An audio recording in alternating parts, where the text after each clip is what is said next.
Looks like it's time. We're going to go ahead and call to order the Planning Commission meeting for December 3rd, 2019.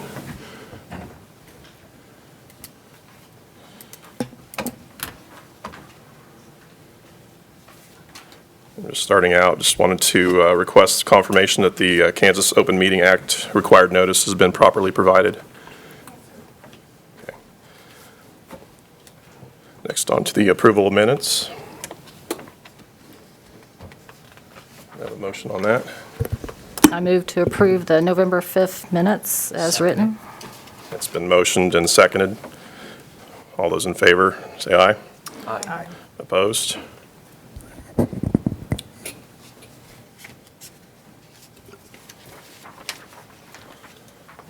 Mr. Chair, staff would like to make a recommendation that item 3.5 regarding Grand Prairie subdivision be moved before item 3.1 so that decisions and public can be accommodated for that.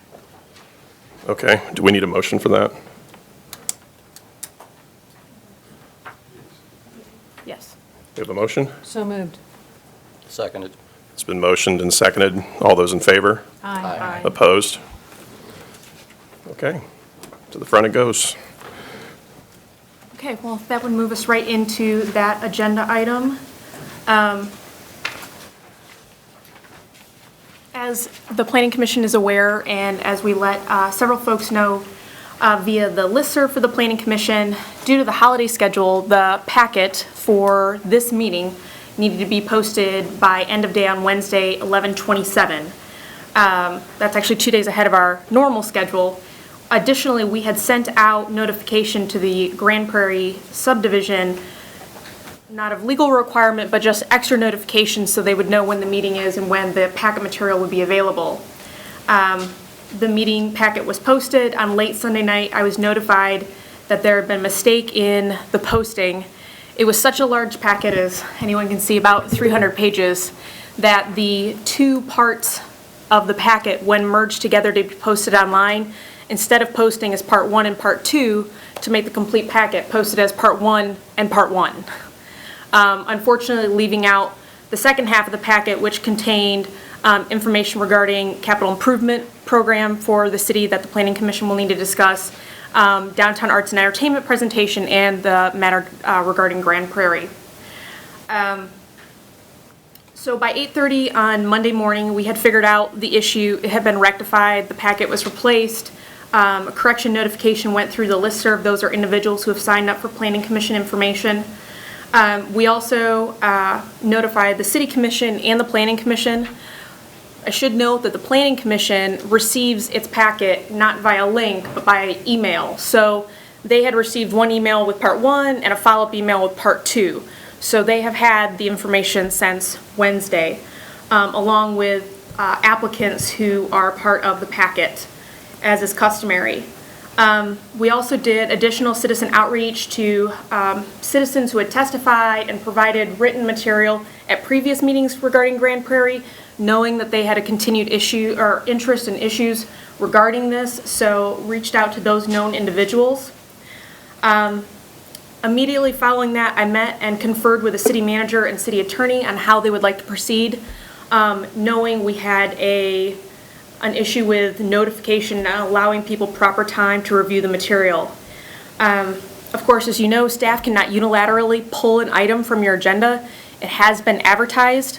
This particular item is under administration, so it is not like a legal requirement for a public hearing or anything like that. But we would like to offer consideration of the body to possibly postpone this item. I think there are a couple different options you could take here. You can choose to postpone this item before hearing the staff report or hearing any testimony. That is an option. If you did do that option, I might also recommend postponing without hearing the staff report but taking public comments. Some people may be here. Your other option would be to have the staff report, take testimony. As in the staff report, you have the ability to postpone and ask staff to find additional information or to further this conversation to a second date, allowing more people to speak to the item.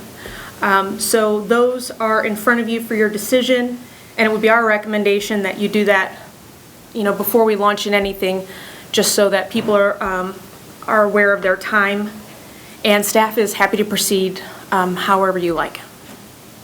Okay, thank you. Thoughts? We need to postpone. Is that your thought? That's my It thought. seems So that maybe, everybody's able to communicate. how about if we postpone and let the folks that are here for public comment maybe do their thing? Or,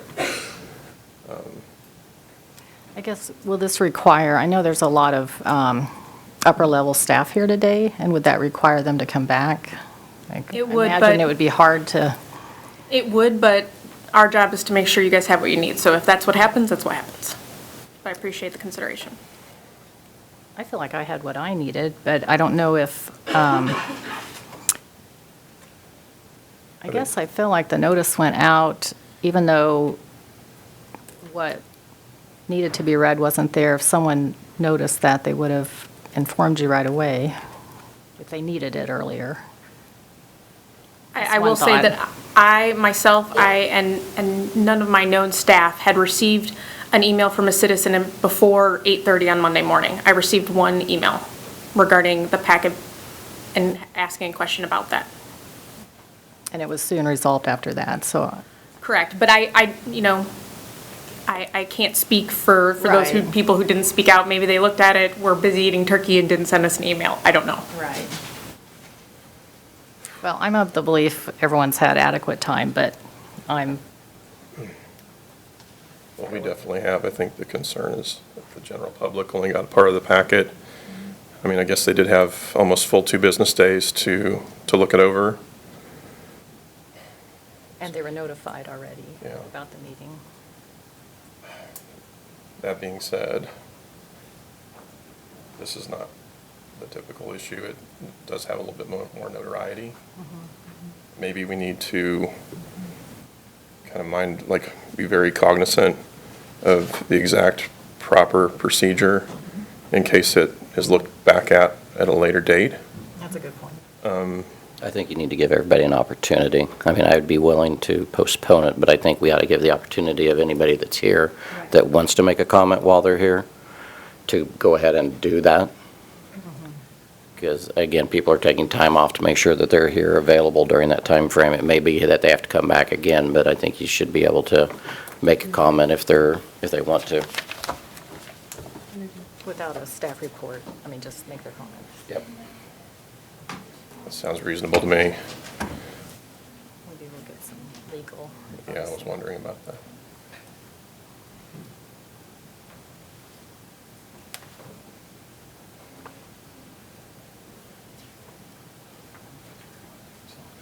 I'm assuming.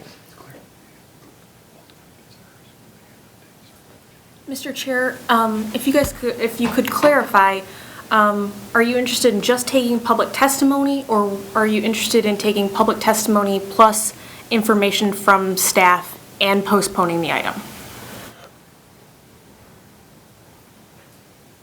I think whatever is more convenient for staff, to be honest, because they're here, it's a public resource, and there's, things, schedules to be considered, but if it's going to cloud the waters, so to speak, and we need to do everything at a different time, then I understand that as well. If we were to let anyone communicate now and speak now, then I'd say if staff were to propose what they are wanting to communicate, it would be two things, and it wouldn't be cohesive, That makes sense to me, yes. right? So Yeah. why split it up to make a mess? So maybe let the public communicate, and then we take it from there after we postpone it and let the staff. I think bring that sounds everything to very the table. reasonable. Everybody in agreement on that, or we need to take a, So postpone it, allow public to make comments. If not, we'll wait for Today. the staff report until the postponement date. That way, everybody is Is available. able to come who wants to. Right. I'm good with that. do you need a motion on that? Yes, sir. All right, so I make a motion good. to postpone to, do we need to pick a date? You could postpone to your next meeting. Okay, so what's the date of our next meeting? December 17th. So postpone until December 17th for the staff comment, but allow public comment for today. Okay. I second it. Okay, it's been motioned and seconded. Those in favor? Aye. Opposed? All right. So I guess that would open it to, do we need to open it to public comment at this point or wait till? I would open it to public comment since we've moved the item to the beginning of the agenda. All right, we're going to open it to public comment. One little caveat, I've kind of let things on the previous meetings. We do have a time guideline that I wasn't really enforcing, and I've been instructed that it's a 5-minute time constraint. So when you come up, please keep that in mind. Thank you. They're going to do it first. Justin Hankey. I agree. Let's make this quick. I agree with the postponement. We're okay with that, and mistakes happen. I do have 2 emails that I was sending to Lauren Driscoll and Dustin Hurst before 8:30, as well as making calls to the city. So I was communicating. That being said, we would prefer the postponement. Everybody's okay with it. Mistakes happen. Let's just move on. And there's already a busy meeting ahead of you. Thank you. Okay, thank you.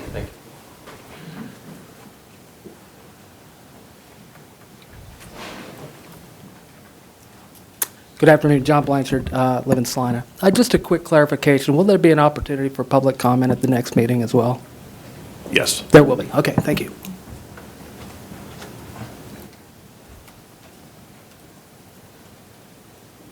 I'm unclear. Sorry, Chris Carlson. If the public, we can speak, but is the staff going to be speaking at all? Nothing, right? Okay, we just wanted to clarify that. Thank Okay, you. thank you.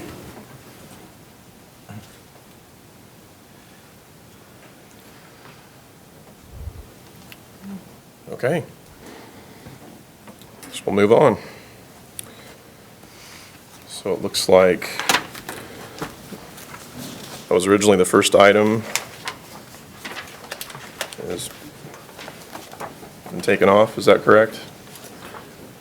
Yes, so that would have you moving just to item 3.1, which you have a letter you may want to, I can briefly explain while Dean comes down. Okay. Item 3.1, application CU 19-8 was filed by Norton, Wasserman, Jones, and Kelly on behalf of Windsor Apartments LLC, requesting approval of conditional use permit to allow 6-unit apartment building in an R2 multifamily district. The subject property is legally described as Lot 21, Block 6 of the Bonds addition to the city of Salina, Kansas, and is addressed as 741-743 South 2nd Street, and this is continued from November 5th, 2019 meeting. The Planning Commission received, after the packet was submitted, a letter from Ken Wasserman requesting to withdraw this application. Therefore, there would be no additional action needed by the Planning Commission, correct? Just to acknowledge receipt of the withdrawal, and we'll close out the case file. Okay. Do you need a motion on that? No, just an indication from the chair acknowledging that we've received a withdrawal, so. All right, thank you.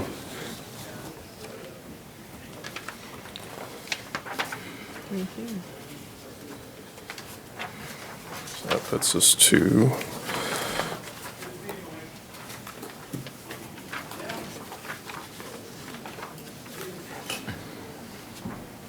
so that'll push us to item 3.3.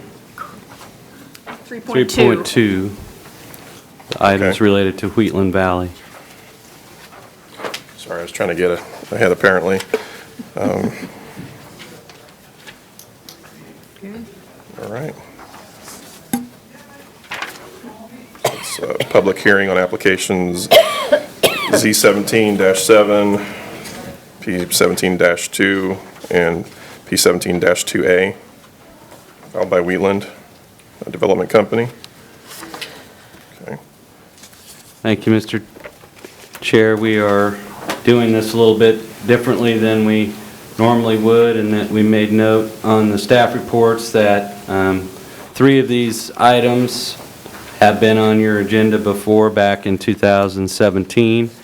And this particular project got caught up in our challenges of dealing with our financing of perimeter streets, in this case particularly Markley Road.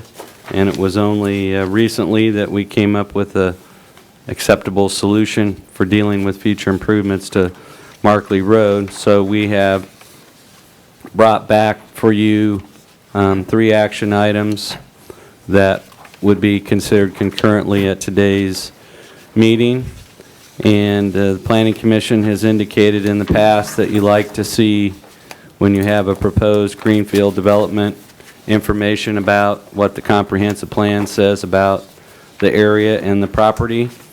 So the map that you have on the screen there is the future land use map for this corridor, and the pale yellow you see in the background there, that indicates suburban residential development. So this property and the property surrounding it along the corridor is shown as future suburban residential. So Mr. Daly's plans for developing this as a single-family housing area is consistent with the plan. Do we have the overall urban service area map in there, John?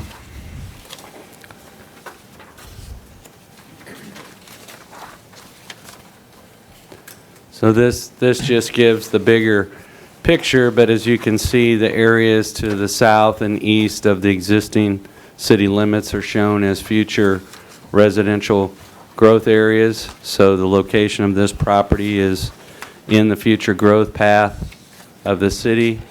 And there's one other slide there, John, that deals with the Interceptor sewer path. And these are in your packet. It would be the Interceptor sewer path, John.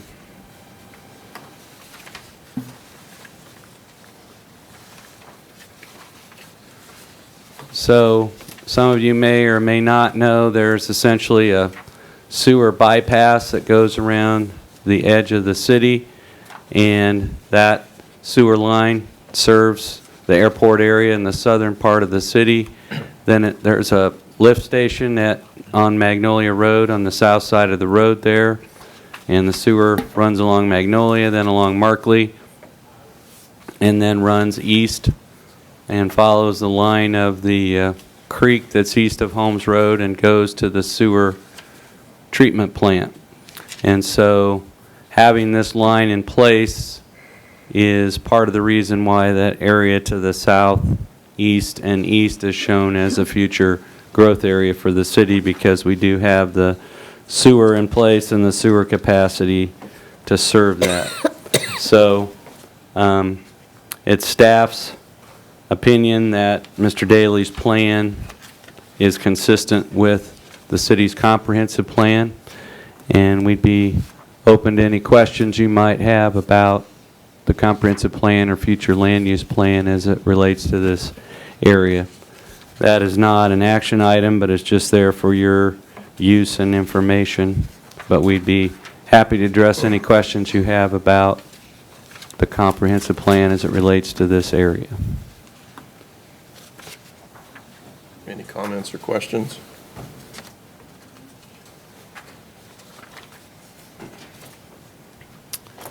If there are no questions, then we would move on to item 3.2B, and that is a public hearing to consider whether the property that Mr. Daly owns should be rezoned to R1 single-family residential.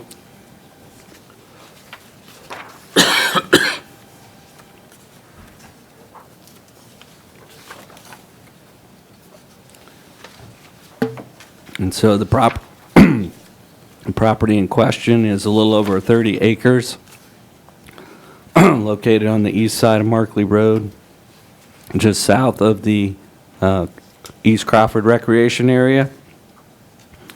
This item was reviewed by the Planning Commission in September of 2017, and you did make a recommendation that this property be rezoned from agricultural to R1 single family.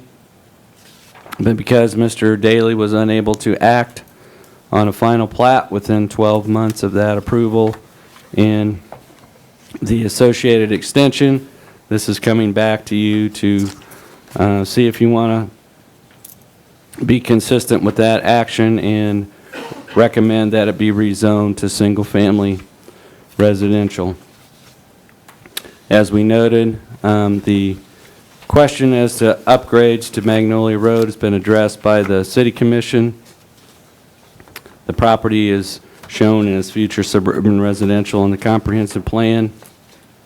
There is public sewer and water available to serve the property, and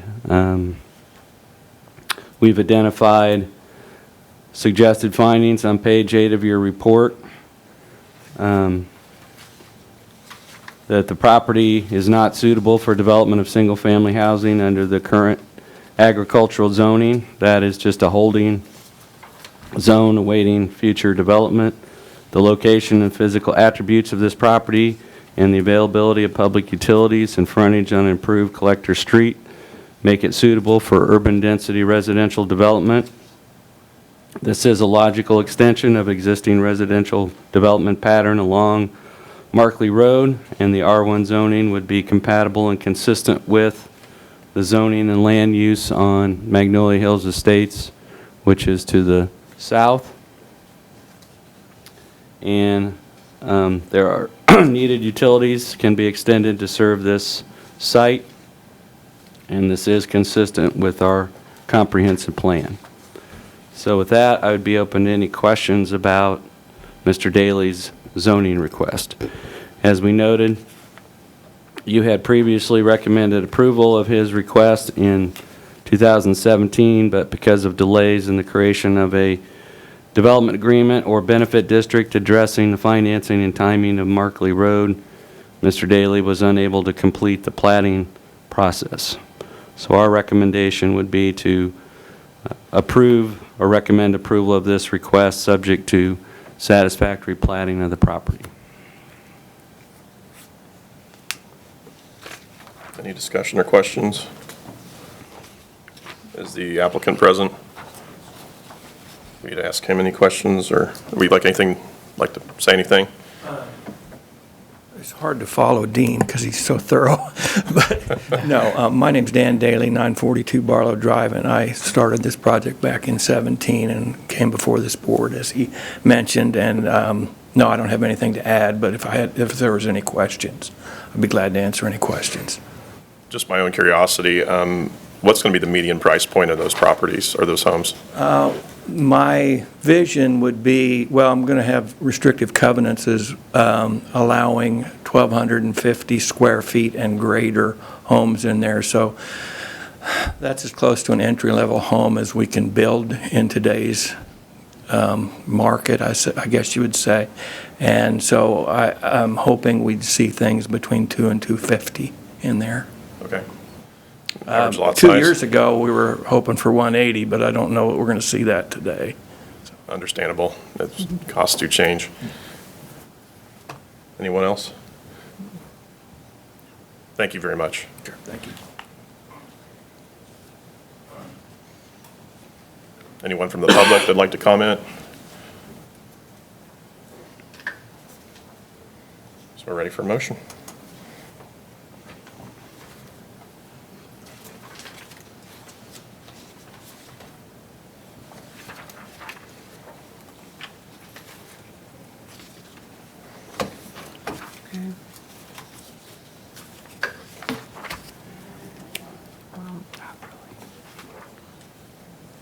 Well, I move that we approve the applicant's request to rezone the 31.63 acre tract of land on the east side of Markley Road to R1, subject to satisfactory platting of the property. I'll second it. It's been motioned and seconded. All those in favor? Aye. Aye. Opposed? All right. So you have made a decision that you think the appropriate land use for this property is single-family residential zoning. The next item is a preliminary plat, which again, you have seen was before you in September 2017. And the Preliminary plat is the stage where the planning commission concludes that it's either feasible or not feasible to physically develop the property.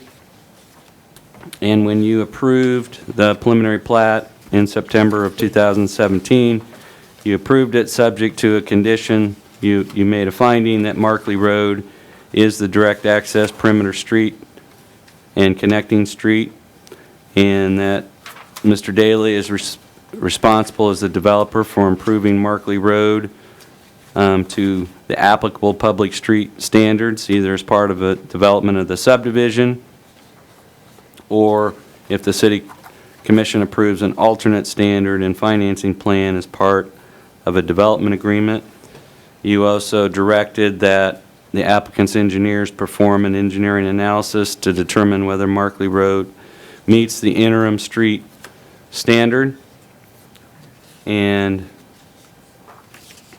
there was also a request that the design engineer submit a report confirming that the two street intersections provide adequate sight distances, assuming a travel speed of 45 miles an hour on Markley Road. So just for your benefit, the base standard for a city street is 33 feet of paving width and 8 inches of asphalt and curb and gutter and sidewalks on both sides of the street. That is a standard city street. Mr. Daly is proposing to develop this subdivision, leaving Markley as an interim street standard, and part of that analysis was to determine whether it meets that standard, and it does in terms of width and pavement thickness. So there was a staff team put to work to look at various options for financing improvements to Holmes Road and Markley Road, and that finally came to fruition in November of this year. And the City Commission on November 4th approved 4 different benefit districts, and the most important one was a benefit district to improve Markley Road to full city street standards from Magnolia Road to the north boundary of Wheatland Valley. That benefit district is, Mr. Daly's name is on the petition. He is locked in to be part of that development agreement, or part that benefit district, so the development agreement was not the tool that was used in this case.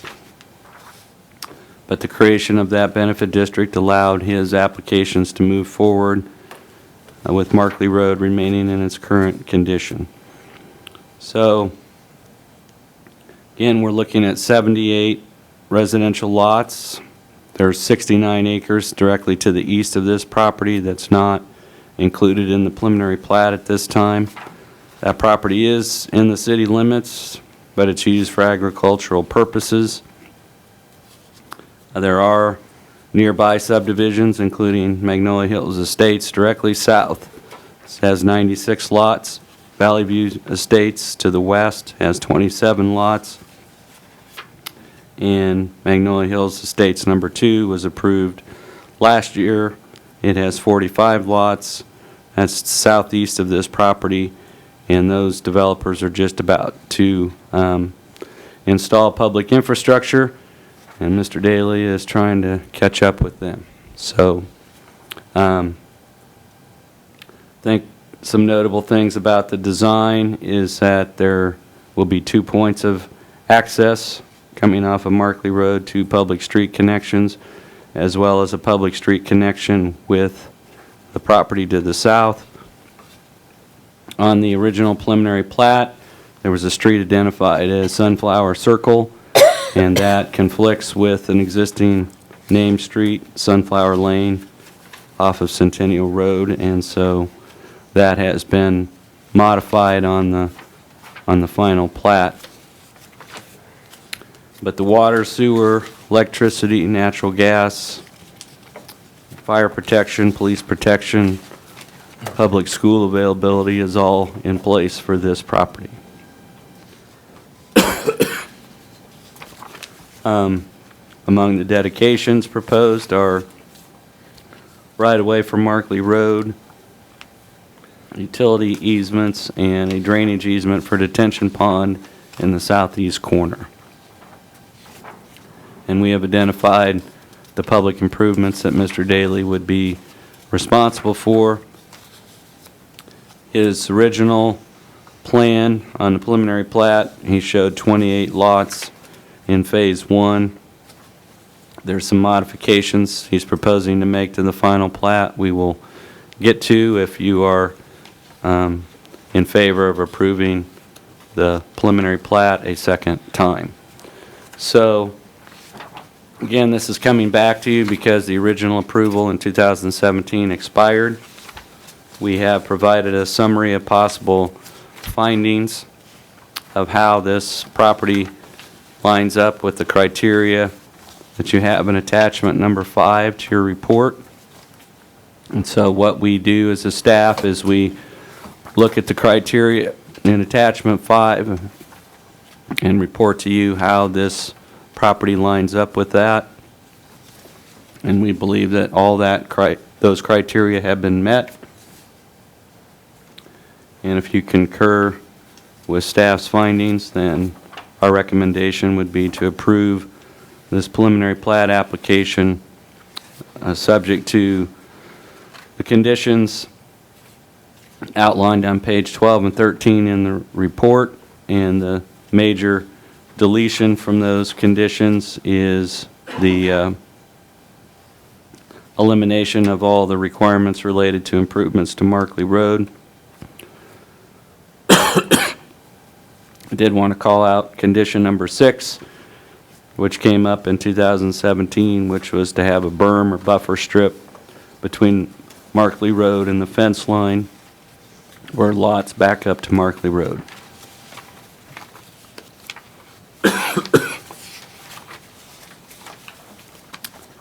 So your other alternative would be to postpone consideration or to find that the criteria for preliminary plats has not been met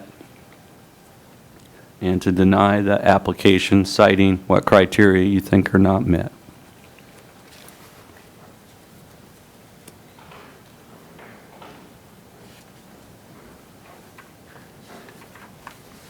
Any questions or concerns, or? So in a nutshell, since the last time, nothing's really changed? Yeah, this is an identical Okay. version of what you approved in September 2017, but because that approval expired, we're bringing it back to re-ratify what you considered in 2017. Are we ready for a motion? I think so, unless there's any public comment that needs to be addressed, or? Okay. Okay. I move that we approve this preliminary plat application of the Wheatland Valley addition, subject to the following conditions on page 12 and, 12 and 11 and 12. Is that right? No, 12 and 13. Right, there's two different groups of this. Yeah, the ones on 11 are the findings of how this subdivision meets the criteria, and then on 12 and 13 are the recommended conditions. So if I go ahead and say page 12 and 13? Yes, that will capture Perfect. those. I'll second it. It's been motioned and seconded. Those in favor, say aye. Aye. Aye. Opposed? Okay. So, item 3.2D, you have not seen before. This is a new item. Usually there's a time lag between a preliminary and final plat, but in this case, Mr. Daly has been working ahead, and his designers have come back with a final plat that's ready to consider. The first item that's in your packet is a intersection site distance analysis that was done by Mr. Justin Owens, the design engineer for Mr. Daly. There was some concern expressed originally about sight lines on Markley Road where there are curves and hills. And so we wanted to make sure that the two street intersections we have the best sight lines looking north and south as possible, especially given the 45-mile-an-hour speed limit on Markley Road. So Mr.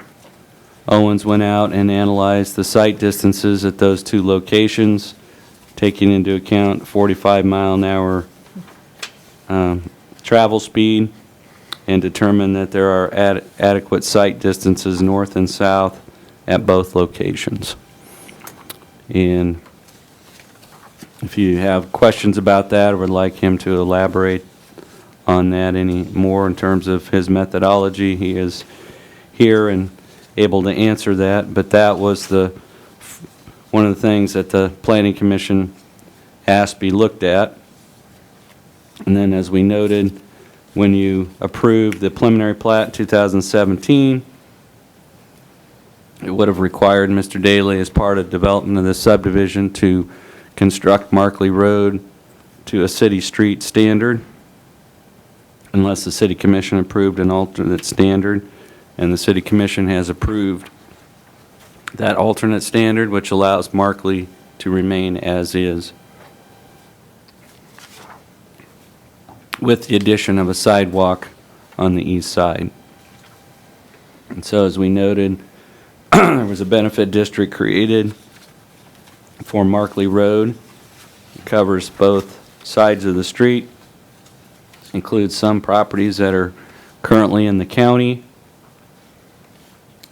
The trigger for the improvements is when traffic on Markley Road exceeds 6,500 vehicles a day. And the City Commission came up with a 75-25% cost-sharing arrangement. So, John, I think within the slides that we have a slide of the Markley Road benefit area.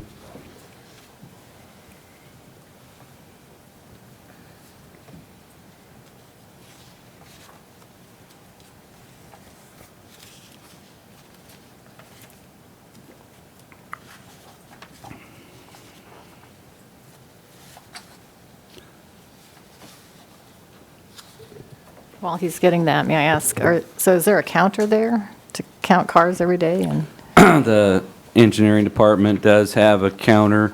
Also, Markley Road is on the regular KDOT rotation for traffic counts.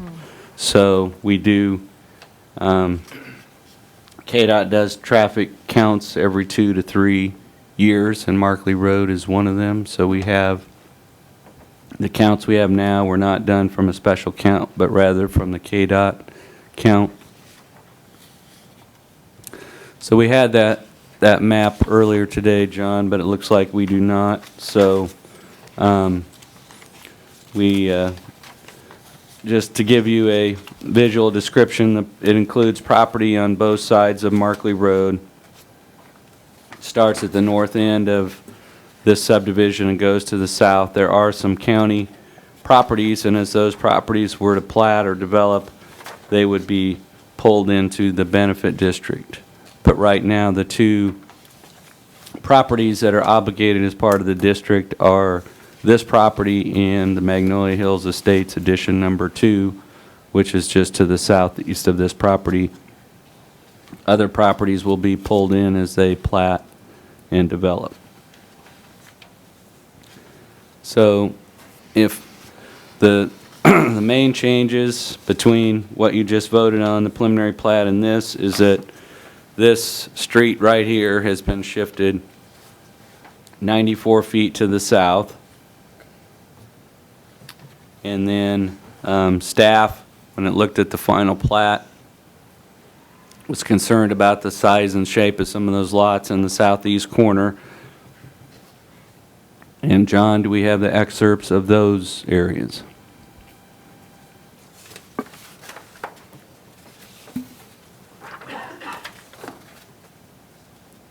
So what we asked, and these are included in your packet, but we asked for, there's a transmission line easement that runs along the south part of this property.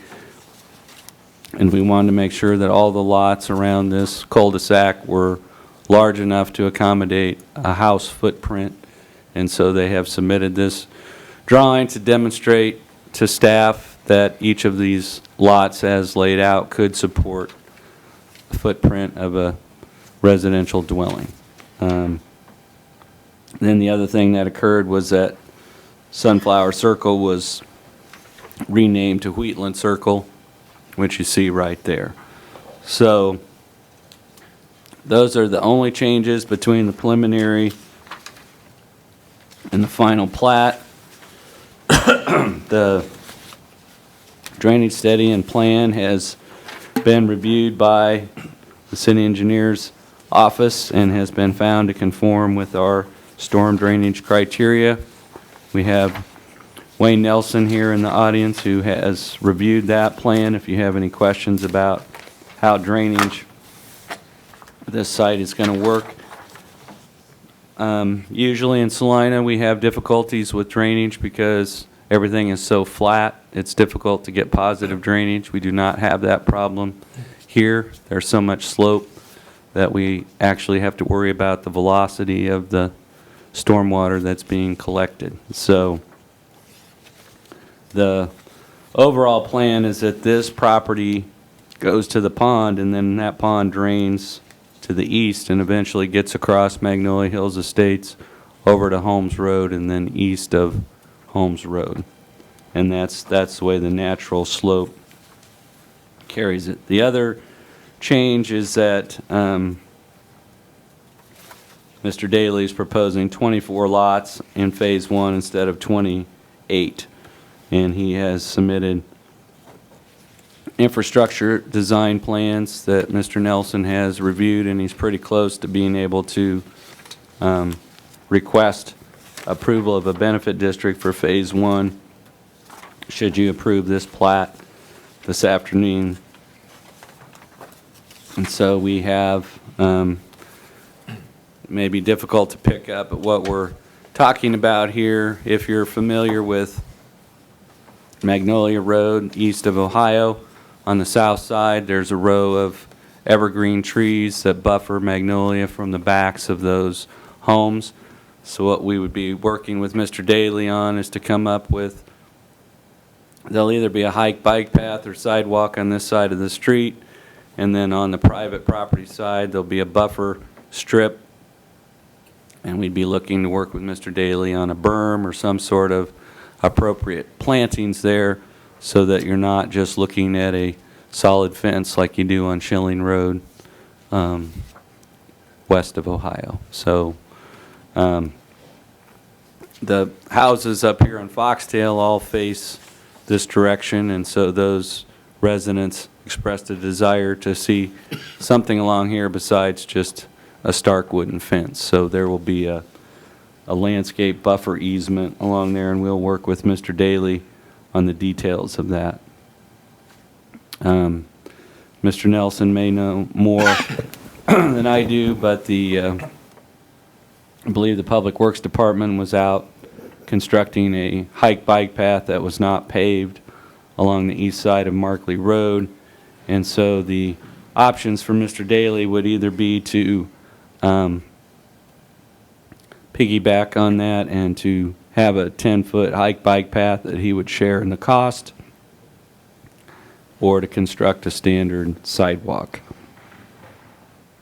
The other thing we would note, something we have to work with developers on, is that there's no longer curbside delivery at any new residential subdivision. They have to have community mailboxes, and so condition number 5 requires Mr. Daly to coordinate with us on the post office to come up with the best locations for that are suitable for him and for the post office.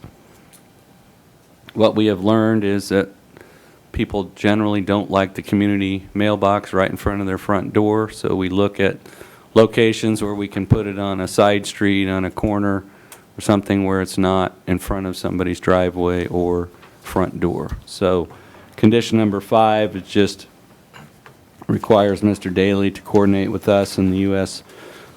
post office to come up with the best plan for locating neighborhood mailboxes on the property.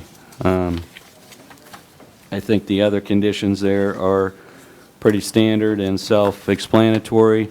Public sidewalks will be required in all the streets except for these very short cul-de-sacs here will not have to have public sidewalks, but all of this will have public sidewalks. And then Mustang Lane right here, this will tie into Magnolia Hills Estates number 2 directly to the south.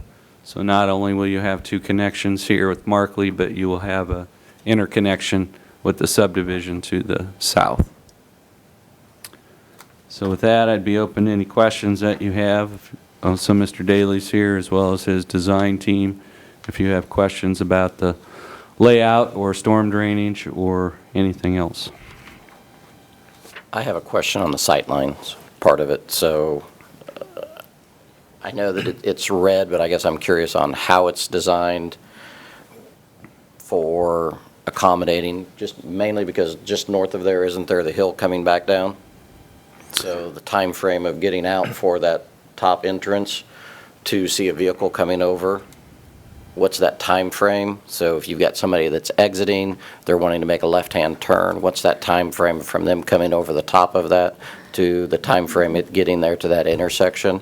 And then tying that in with that also is the next exit down, or the street down, if we're going to put a berm in through there and you're going to have landscaping in through there, is there going to, at some point, for the height of that coming back up, does that now become a distraction, or does it limit their ability to see that next intersection up, or anybody coming down from that area? We have what in the city ordinance, what's called the vision clearance triangle, and it's based on whether it's a controlled intersection or uncontrolled intersection, but there is a formula that requires a certain sight triangle for this intersection. When we're talking about a berm, we're probably talking about a berm that would be roughly 3 feet tall, something like that, so that you would be able to see over it. There's a berm in front of the Dillon's fueling station along Ohio, and that berm's about 3 feet tall. It kind of hides the curbs and the pavement a little bit, but it's easy to see over. So the vision clearance triangle is the area between 3 and 8 feet off the ground.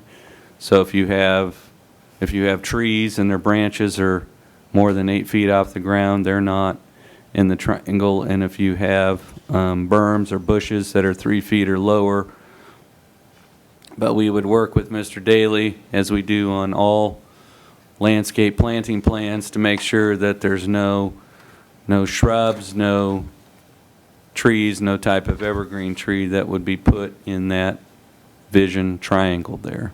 So who then maintains it after it's been planted? Would that be Mr. Daly? That would be Mr. Daly. So what if the resident, whoever buys that property, decides to put something back in there?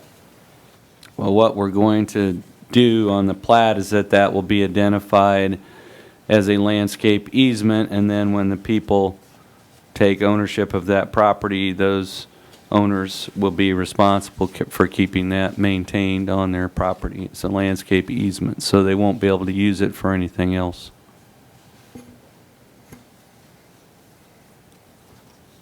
They won't be able to put a fence in it or sheds or anything like that, because it will be dedicated as a landscape easement. Okay, so there'd be restrictions on what they can put into that at that point. Right, and those will be notes on the plat, just like we have a condition about not having trees or outbuildings or anything underneath the high voltage power lines to the south. So what we do is we letter those restrictions on the plat so that people who are interested in buying can see what those are, and they're recorded and run with the land. But Westar does not want people putting sheds or having items like that under their high voltage power lines, and so that's going to apply at this south end as well. People will be able to mow and enjoy that as their backyard, but they're not going to be able to put tall sheds or anything back in that, or trees in that easement. Okay. So what about the time frame from coming over that hill off of Markley down to that first street off of the development? What's that time frame? Well, I would call on Mr. Owens, who did that analysis, to explain his methodology to the commission. So that'd be a good time for Mr. Owens to address that question. Justin Owens, I work with Call Valley Engineering, also live here in Salina.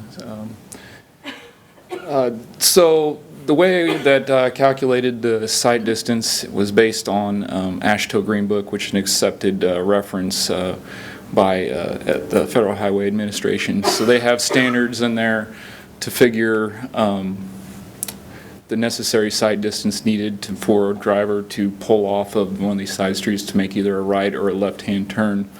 And these are based on, I couldn't tell you the exact seconds, but we calculate it based on feet, how much time they have to react, and then be able to pull into traffic and accelerate to 45 miles an hour, also with the vehicle coming over the hill, closing at 45 miles an hour.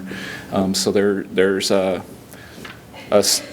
figure the amount of time that takes for that maneuver to happen, how much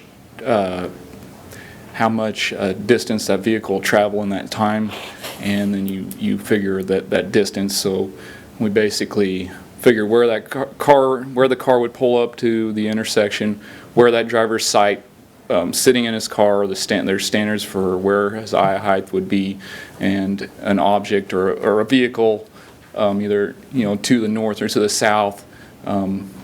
We surveyed all of the road, and we cut a profile along that and to see what the existing roadway was along with the proposed surface, the proposed grading, and verified that there would be no obstruction of the hill or any other object.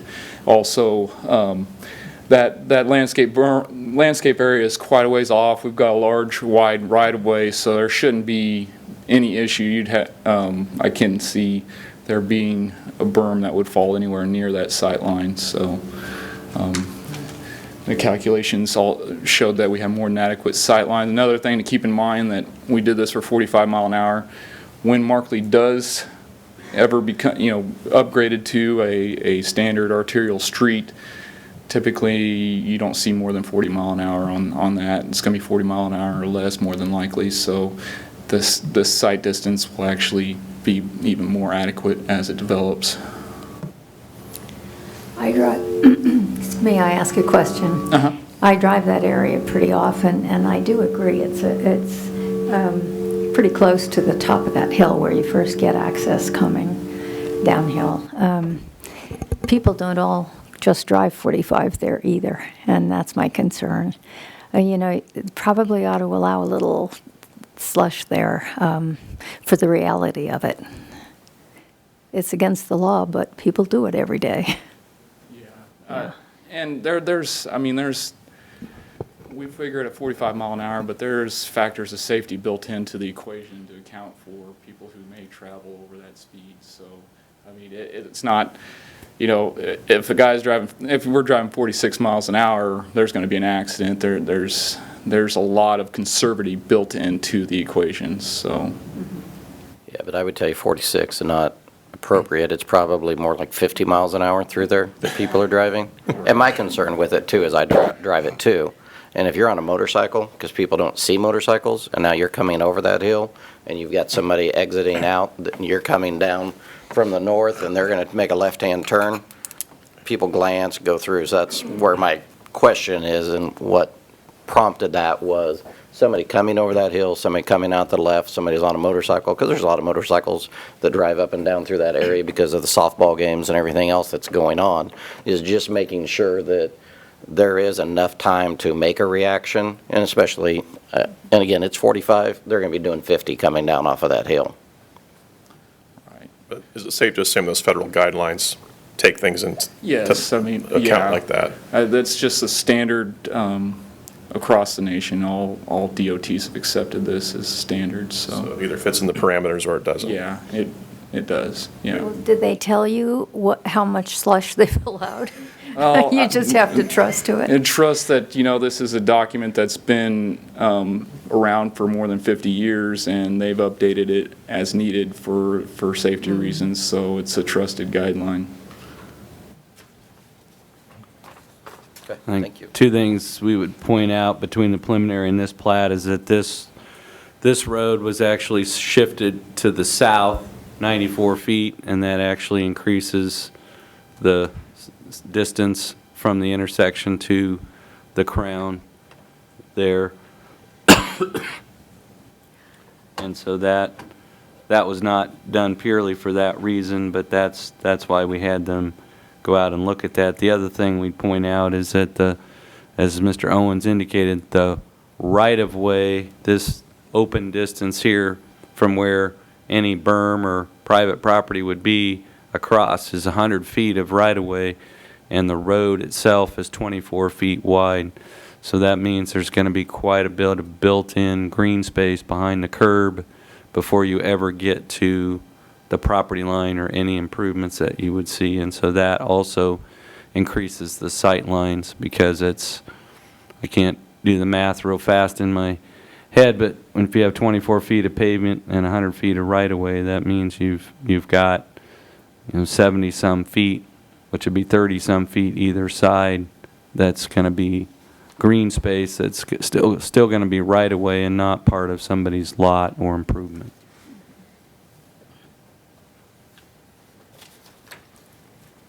Thank you very much. I don't know who this question goes to, but the transmission lines that are along the south edge of that, they are shown literally touching the corner of the house. What is the rule about?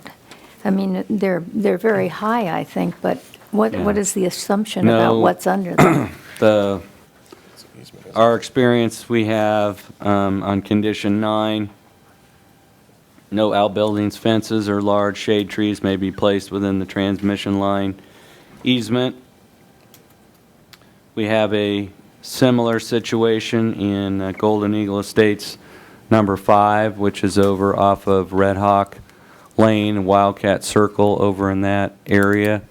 And what the developers have done, and what this developer has done, is that these, not on the cul-de-sac, but these lots here are substantially deeper than the rest of the lots in the subdivision, so that there's more space for the improvements to be on the lot without getting in there. But if we got a house plan and any portion of that house encroached into the transmission line easement, then we would not approve that permit, and we would not approve that house plan, because no portion of a dwelling or any kind of building can encroach into that transmission line easement. So does the line go down the middle of the easement? Is that what you're saying? It's not exactly over house. Well, it must be over house. And I don't, John, you may have to pull those drawings up, and then Ms. Jackson can point out the one that there's two different drawings, and they have different shapes of houses.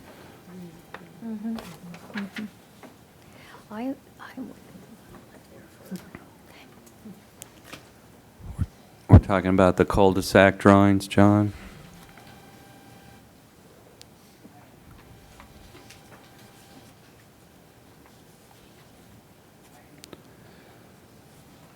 So this particular drawing, this area, the other thing about Evergy or Westar is that they don't let anybody, even themselves, share their easements. So this, if somebody was going to have cable service or buried electrical lines serving their house, that's what this easement is right here. And then south of that, this is the transmission line easement. So if you could go to the other drawing, John. So that house just touches the utility easement. That's not that's for underground stuff, that Yeah. northmost line? So as we look at this drawing, if we're looking, say, at this house right here. Yeah. This represents here, there has to be a place for Westar, Evergy themselves to have their underground service lines or to have lines for phone or cable. And so what this easement line represents here is that Evergy does their transmission group, they don't want anybody Yeah. in their transmission easement. So fiber optic or cable or phone or buried electric is going to be in this easement right here. And then south of that is the transmission line easement. So these, while they're up against the easement that would have the buried service lines in them, they're not up against Oh, the I see. easement for the transmission line. So where are the actual poles that hold these high-energy power lines? Are they at the property line, or? They would be in the center of the easement. Okay. I'd have to get John to blow these up more so that I could see the dimensions. But essentially, they set up these easements so that the transmission line poles are right in the center of the easement. And in this case, I believe this transmission line easement does not straddle this property line. It's all on this side.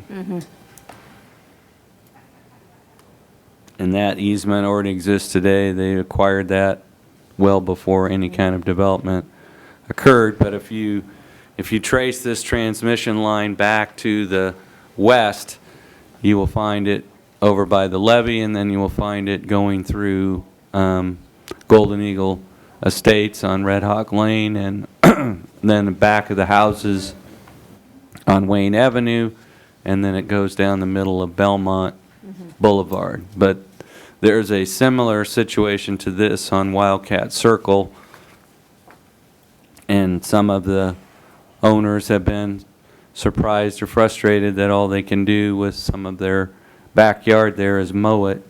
But from what we can tell, it has worked out fairly well. And then on east of Red Hawk, those power lines go through a public park. So they're not interfering with people's backyards. But essentially, Westar doesn't want anything vertical underneath their transmission lines. Is there, I presume there must be a requirement when the houses are sold that people be shown exactly what's involved back there? Well, I mean, we've had lots of discussions as a staff about things like covenants and plats and things like that. And what we can do as a staff is what we do, which is we put notes and covenants on the face of the plat. We put the covenant, any covenants that Mr. Daly might have would be recorded so that people can be, there's a record of that when people go to acquire the property. If they're inquiring, they can find it out. If they're not inquiring, then they won't find it out. But our job is to make that information available so somebody can make an informed decision. But even if a homeowner, potential homeowner's handed covenants or their title report identifies covenants, we can't necessarily make them read them. So our job is to make the information available that's part of the public record so that people who want to know can know. And that's what we will do here. We will call out on the plat that that's a transmission line easement. We will letter the restrictions on that on the plat. And then if Mr. Daly has covenants, that will be noted there as well.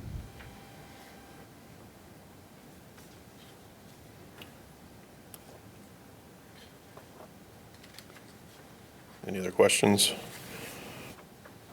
But as we noted, the primary changes were that this road slid 94 feet farther south. His original phasing, he had 28 lots here, now he has 24. This street has been renamed to Wheatland Circle. The detention pond is going to be right here, and this street will connect with Magnolia Hills Estates number 2.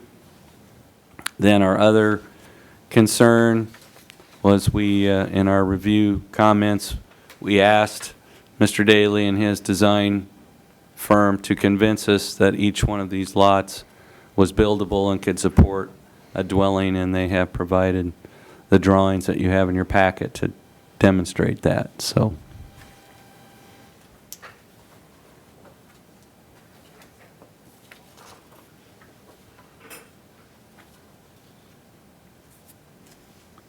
So we believe that this plat conforms with the preliminary plat and all applicable codes and regulations of the city. Our recommendation would be to approve the final plat subject to the 10 conditions on page 10 and 11. In the alternative, you could postpone consideration if you feel additional information is needed to take action on this final plat.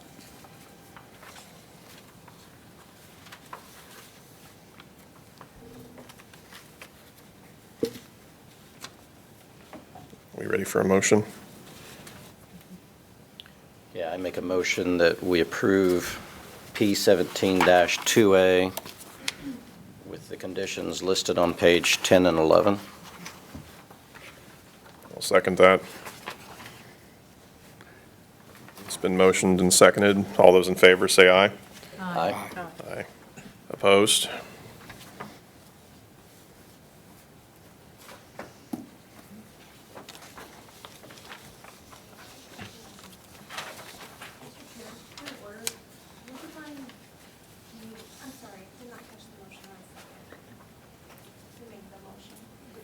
I made the motion. Second.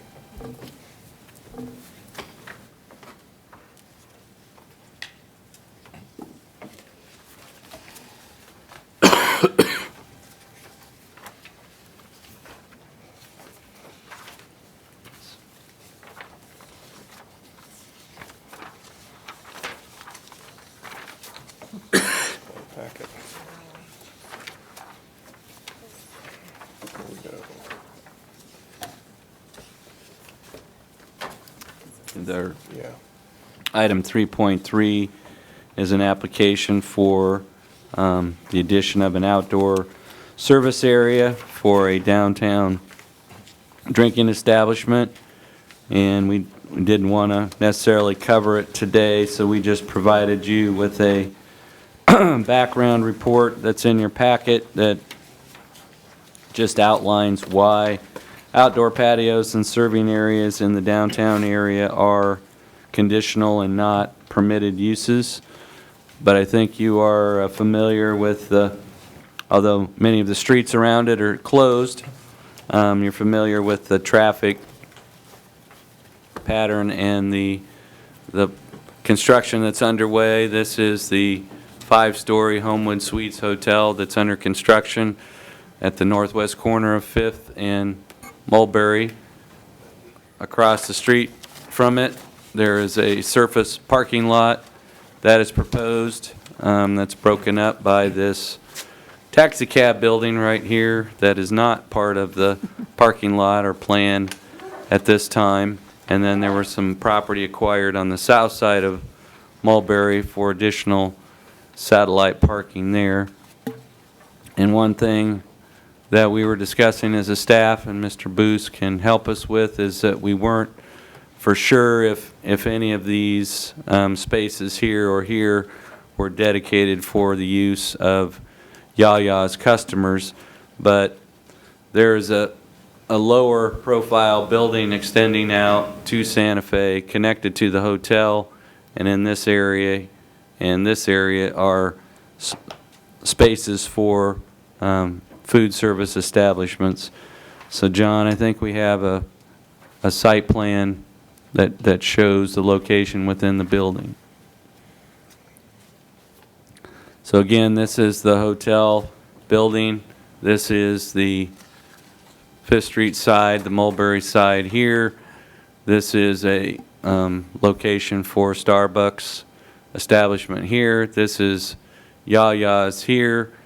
We have applications pending for the Downtown Design Review Board to look at sidewalk dining here, and that is a matter for that board and the City Commission. What we are focused on here is this outdoor patio there. And the conditional use review is an offshoot of some issues that occurred in the early 2000s when there was concern about proliferation of bars and drinking establishments downtown and having outdoor areas that might increase noise or double the capacity of indoor drinking establishments. So the Planning Commission set up a review process for any outdoor patio that might have service of alcoholic beverage. So this is coming to you.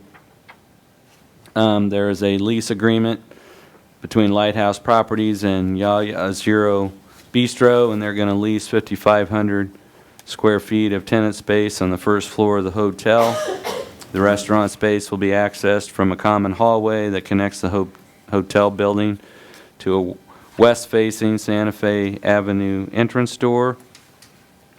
As proposed, YaYa's Bistro will have 2 outdoor dining areas, one on the front Santa Fe sidewalk and one in the northeast corner adjacent to the Homewood Suites outdoor courtyard.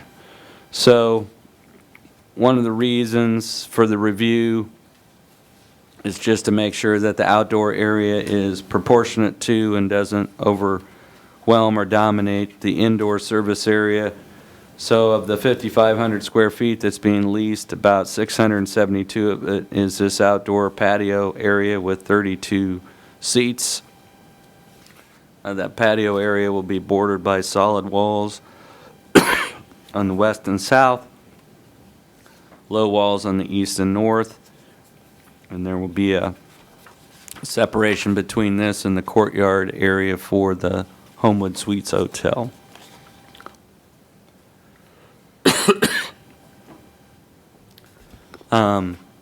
So again, if we just put this into proportion, we're talking about 672 square feet of a 5,500 square foot restaurant footprint. The hotel itself is going to have 33,000 square feet. So the outdoor service area is small. It's in a remote location. It's going to be bordered by 2 sides by masonry walls. There's no identifiable area we can see for an outdoor stage for live bands or other live entertainment. If there was just music piped into this area, it would not be considered outdoor amplified sound. So since this is a sit-down restaurant and not a bar, we think the patio area will fit in with the immediate neighborhood, and the location and design of the patio will blend in with the overall hotel project. I think there's a couple renderings there, John.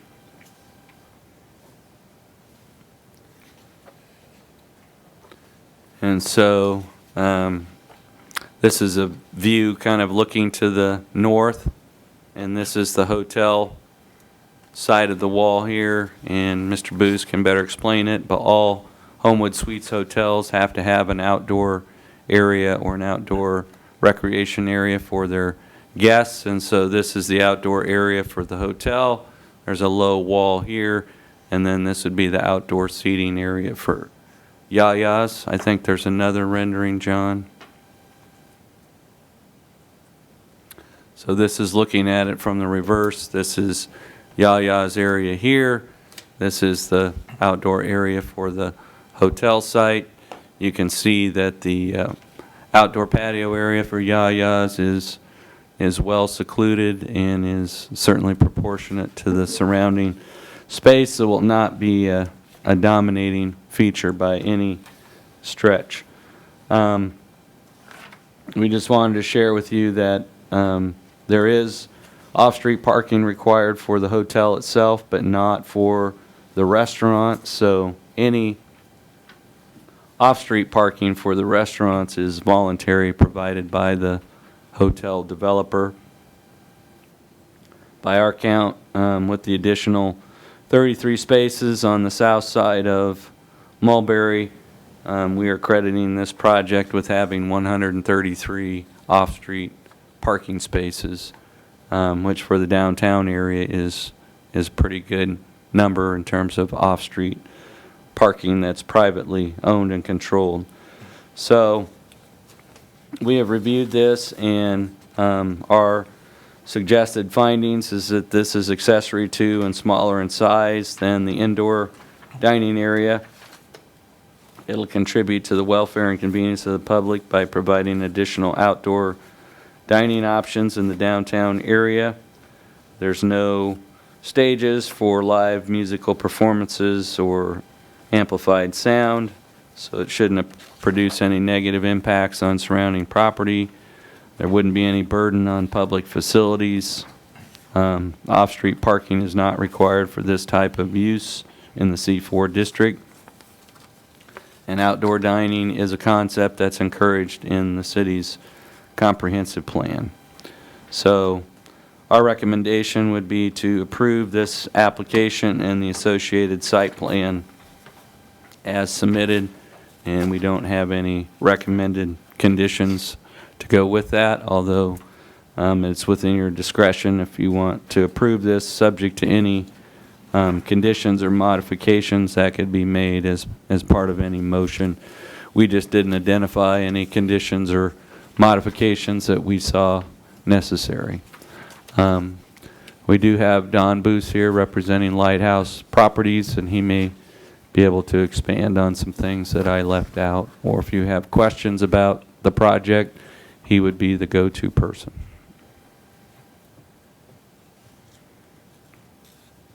Any questions or anything you want to add?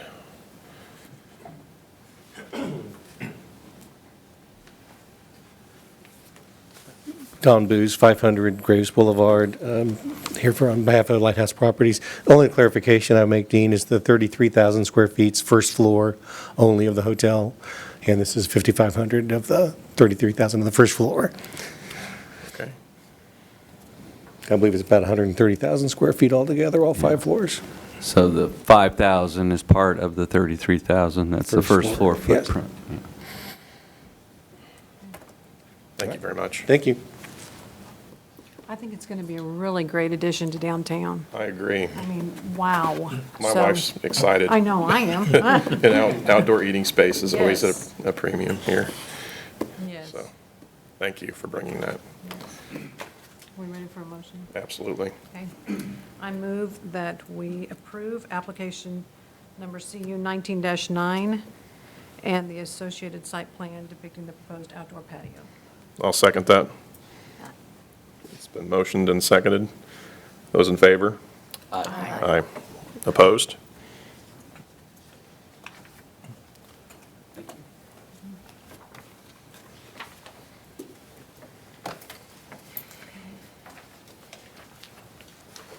Almost there. Keep using it. There it is.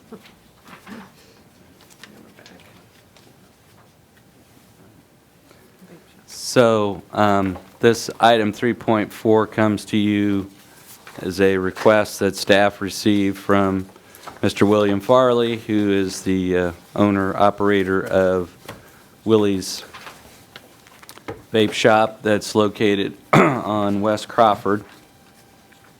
And as we note in our report, a determination was made that electronic cigarette establishments and vapor lounges should be considered as a conditional use on a case-by-case, location-by-location basis.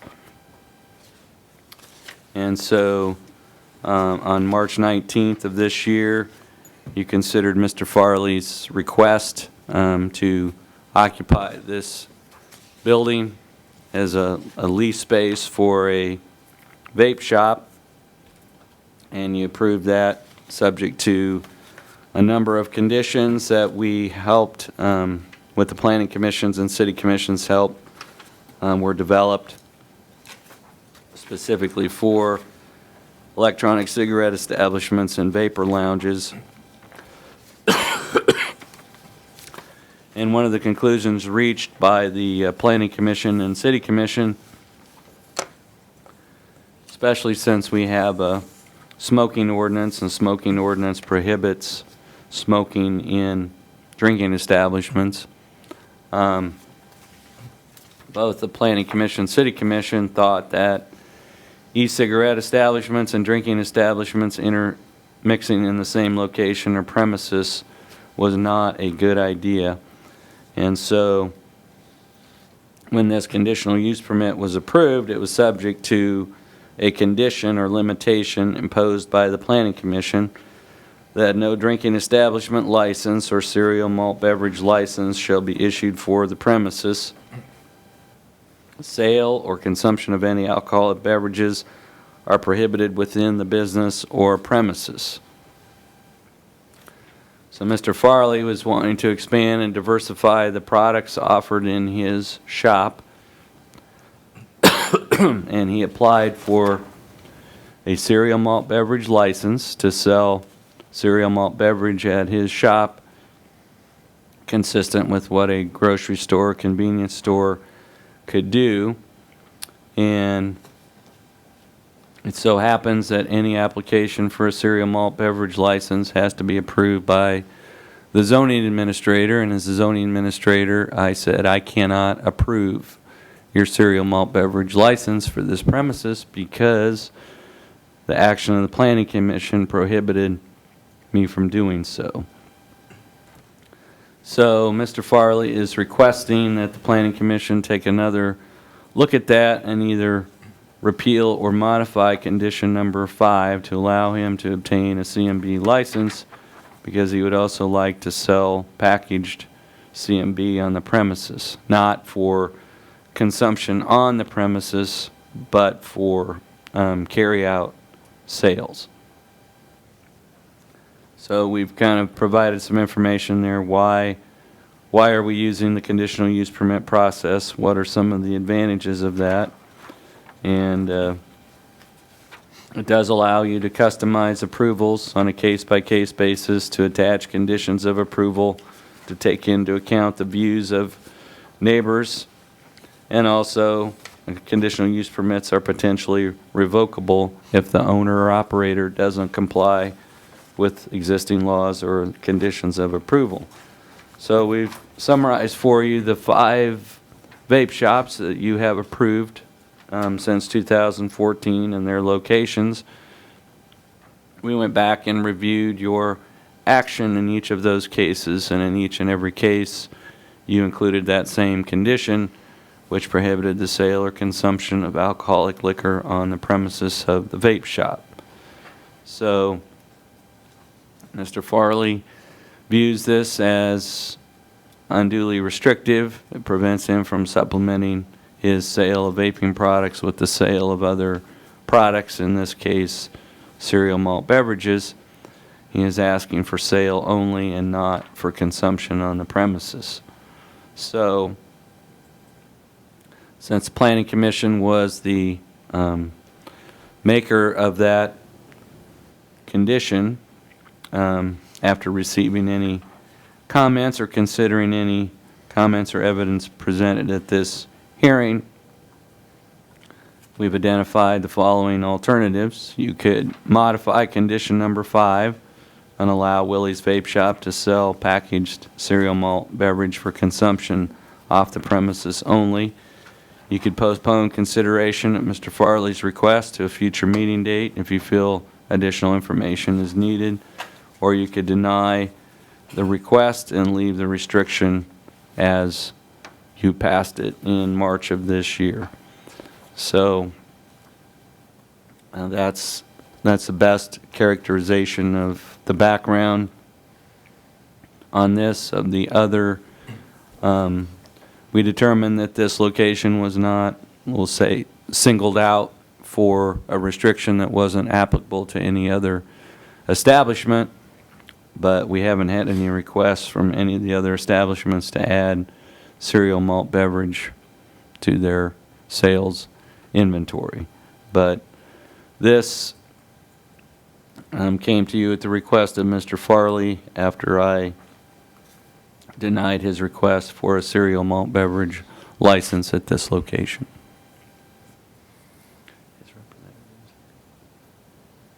And he does have a representative here if you need additional clarification or wish to ask questions?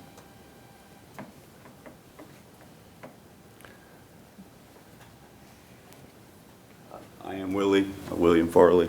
Sorry about nodding out back there. My blood sugar got low. I had to go steal some candy from him.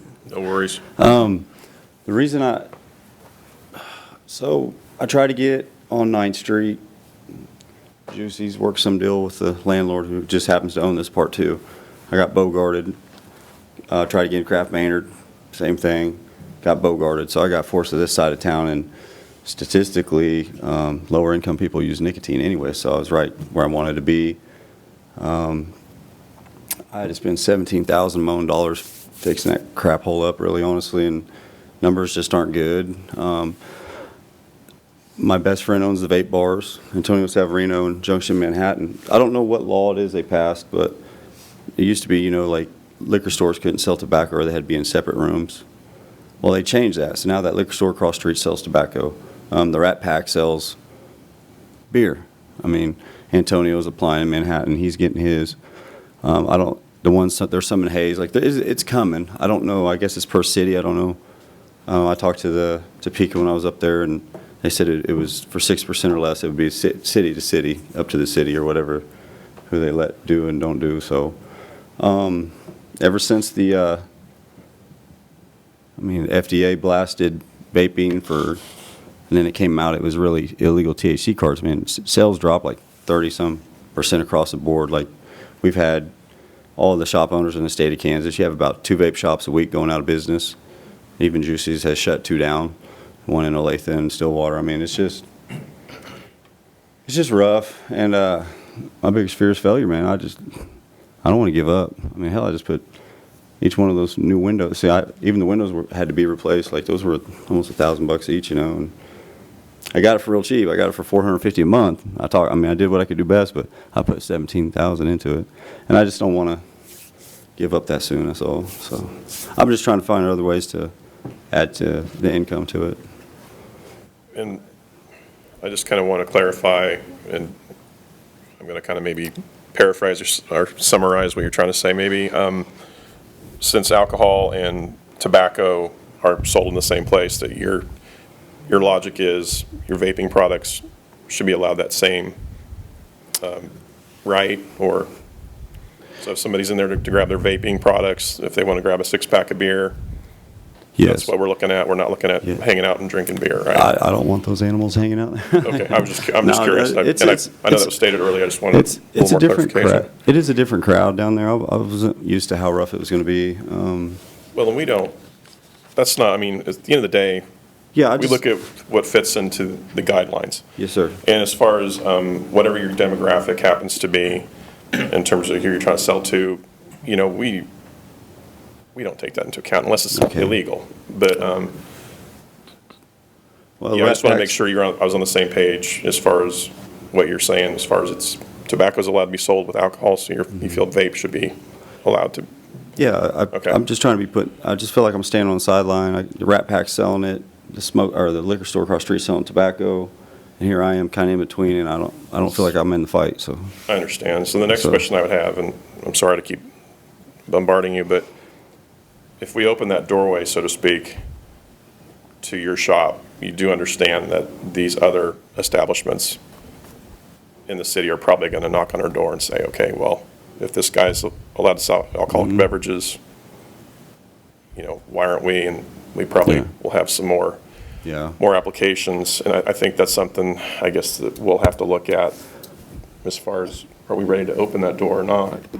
It's not prohibited by any state law or anything. It's just a local decision as a local planning commission and city commission that you decided on. But he is correct that a convenience store or something that's classified as a convenience store can sell packaged beer and tobacco out of the same facility. But those uses are not conditional uses, so they're not subject to planning commission review and planning commission conditions of approval. We are simply reporting that when the standard conditions that the planning commission, city commission felt comfortable with when they decided to allow for e-cigarette establishments was, one of those was that those two products on the same premises didn't mix. I would just qualify it that we're not talking about a drinking establishment license that would allow for on-premises consumption. What we're talking about is limited to consumption off the premises only.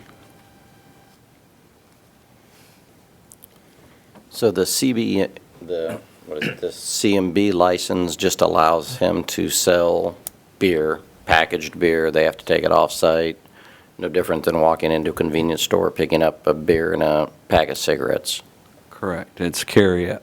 If, as we have constructed this, if you modified condition number 5, the modification would only allow for cereal malt beverage and for consumption off the premises only. So we're not talking about wine sales or whiskey or things like that. We're talking about cereal malt beverage only. And just, is that still 3-2 beer, or has that changed?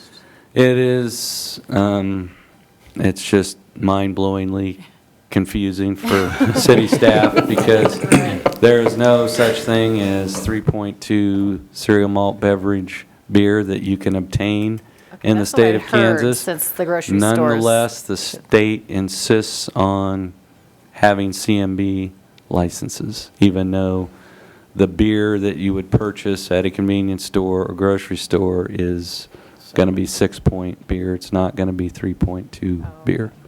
So it is, we still use the term CMB.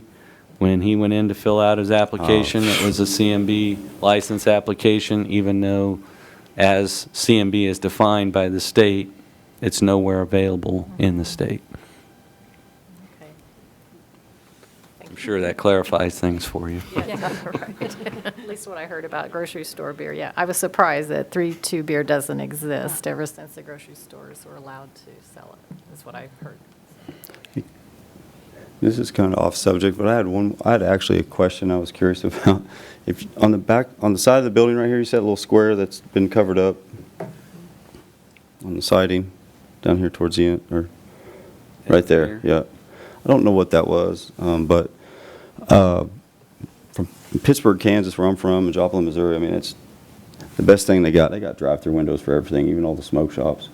And I thought about, there's no smoke shop in Salina has a drive-through, which would make it more convenient, because when I just try to get to that new car wash, the parking is so packed down there. It's just, you would think there'd be, and I thought, well hell, maybe I'll just be the first one in Salina with a drive-through where you can buy something. I didn't know if that was even legal in his state. Can you have that aerial photo up, John, just so we can, it's mostly going to be a function of, is there sufficient space here that's actually on the lease site here where vehicles could actually line up and stack and have a window, because this isn't owned separately, and it's an easement for the manufactured home park back here, but the only way that we could foresee having any kind of sales out the window here is we'd have to look at what this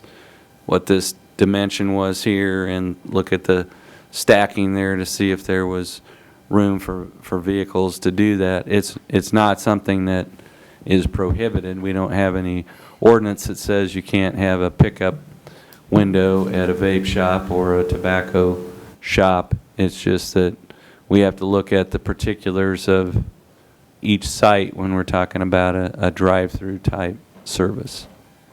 I don't know if you want to, Dustin's kind of our expert on making drive-throughs work, so I don't know if you have any comments that. Just looking at the aerial photograph, trying to establish a scale in my mind. If you look at the cars parked on the west side of the Napa store, those are probably, anywhere from 15 to 16 feet in length, depending on the type of vehicle. And normally we require at least 4 stacking spaces for any type of drive-through establishment. And as I'm thinking about stacking 4 of those vehicles together inside the red box, it looks like that may be problematic. And until you actually put the pencil to the paper, so to speak, it's hard to know for sure, but just from a qualitative looking at the aerial photograph, it may be difficult to do that. So 4 stacking spaces is what we would typically require for a drive-up window of that type. And I don't think we have any record of this building or space being used for any kind of drive-up service before. I still call it Make Rover Over, which was the dog grooming establishment was there, and I know they didn't have a drive-up window, so. And for further clarification, when I was talking about the 15 to 16 feet, I was just talking about the scale of the vehicles, but an actual stacking space, we do require about 20 feet for a stacking space. So you're looking at 80 feet, and I don't know what the dimensions of that building are, but I don't know that you have 80 feet from the back to the front. Mr. Farley, that's also the kind of thing that you can make an appointment with staff. Okay. Free of charge, just come in and sit down with Dean or Dustin, and we'll plot your plans, and we can help you work through that. Thank you. Any more questions for the applicant? Thank you very much. Thank you.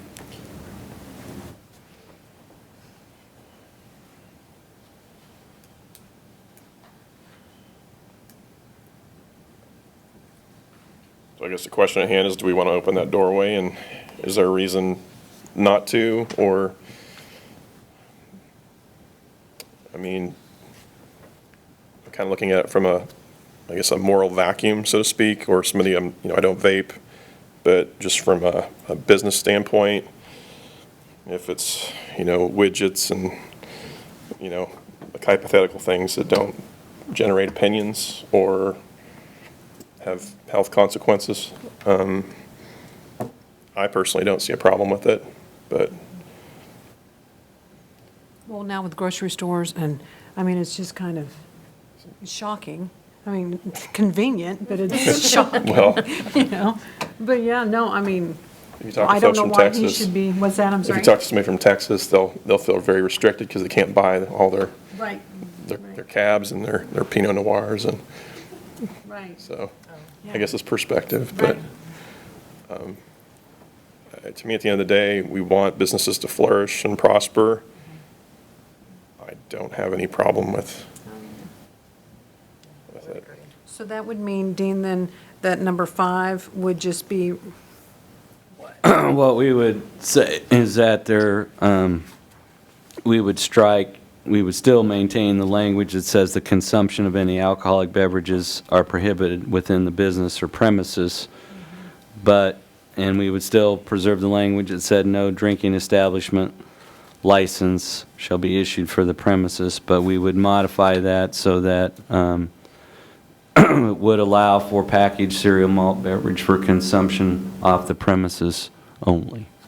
And so if he wanted to get a full drinking establishment license, that would still not be issued. If he wanted to have consumption of alcoholic beverages, that would still be prohibited. The only door you're putting it open slightly is to allow for the sale of packaged products for carry-out only, which would be consistent with what convenience stores or the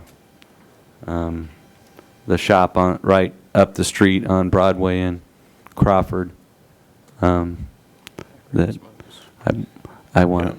I can't remember whether it's Rat Pack or Pack Rat, so someone will have to correct me, but it's one of the two smokes, and they are not subject to similar prohibitions because they're not under a conditional use permit. I guess we're open to public comment at this point, or Yes. Mm-hmm. anyone from the public that'd like to. Well, I don't have anything to do with it, but, it just seems that they should be allowed to do it because the competition. Could I get you just, as a formality, please come up to the podium? Thank I'm you very Steve much. Harrison, 502 South of States Drive. I really don't have any vested interest in this thing, but if you look at it from an economic standpoint, if a liquor store, convenience store can sell tobacco and alcohol, the vape and the, should be the same opportunity. Okay, thank you very much.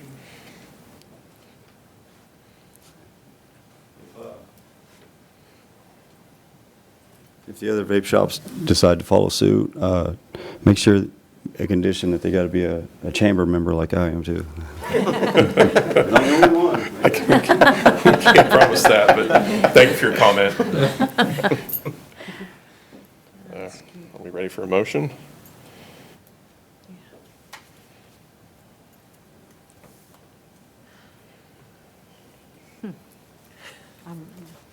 Go ahead. I know it's hard to put it together, but go ahead. Okay.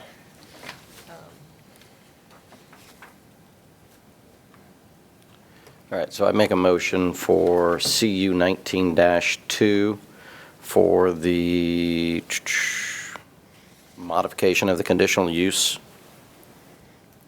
for modified condition number 5 to allow them to sell the commercial malt beverage. Don't know how that came across. For consumption on the premise, off the premises Off the premises only. Yeah. Yep. Okay. Second it? So it's been motioned and seconded. Those in favor, vote aye. Aye. Aye. Opposed? Thank you. Good luck. I hope you recoup your investment. Just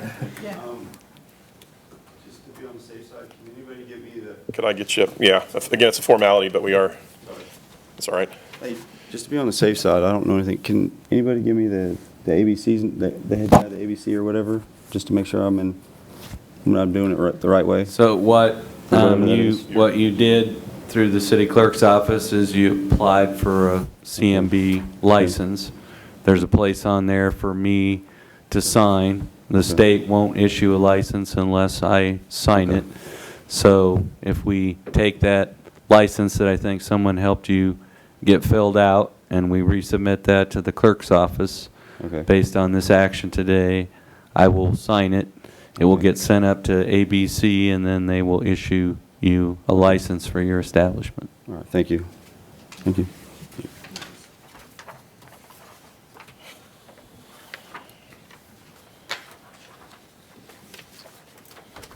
So administrative items?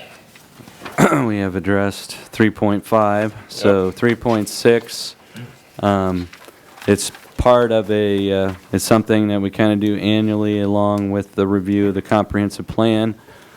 Under the State Planning, Zoning, Enabling Act, the legislature wanted to encourage a connection between the capital improvement program that cities adopt and the city's comprehensive plan. So they actually require, that the Planning Commission review the comprehensive plan and the capital improvement program and to ensure that the city is not investing any funds or doing any major projects in locations or in a fashion that contradicts the comprehensive plan. So what I thought we would just do is go through and kind of summarize. Some of these are ongoing projects, some of them are phased projects, but these are the projects that are proposed for funding in the 2020 capital improvement program. Three things that have been ongoing the past several years are water line improvements. The city is not in a financial condition that it was a couple years ago. So before, they were allocating about $4 million per year. That's been reduced to $2 million for next year. The street surfacing has been reduced slightly. The amounts for hike and bike trail. We have a hike and bike trail master plan, and so the identified segments are completed each year. And this estimates that we would have that done by 2025 if we keep going. There's a parks master plan, and $500,000 is set aside to complete some of those improvements. We have an updated project, which is going from design to construction for the first phase of the Smoky Hill River Renewal project. It's planned to spend $7 million for that first phase next year. And related to that, we were able to secure a KDOT grant to help fund the cost of the first portion of a trail project, which would start at Ohio Street and go to the west behind the YMCA. So there's a local match set aside for that.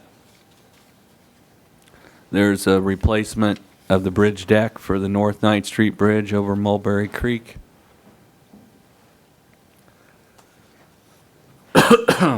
There's a plan to replace the portable basketball floor at Tony's Pizza Event Center that was purchased in 2000.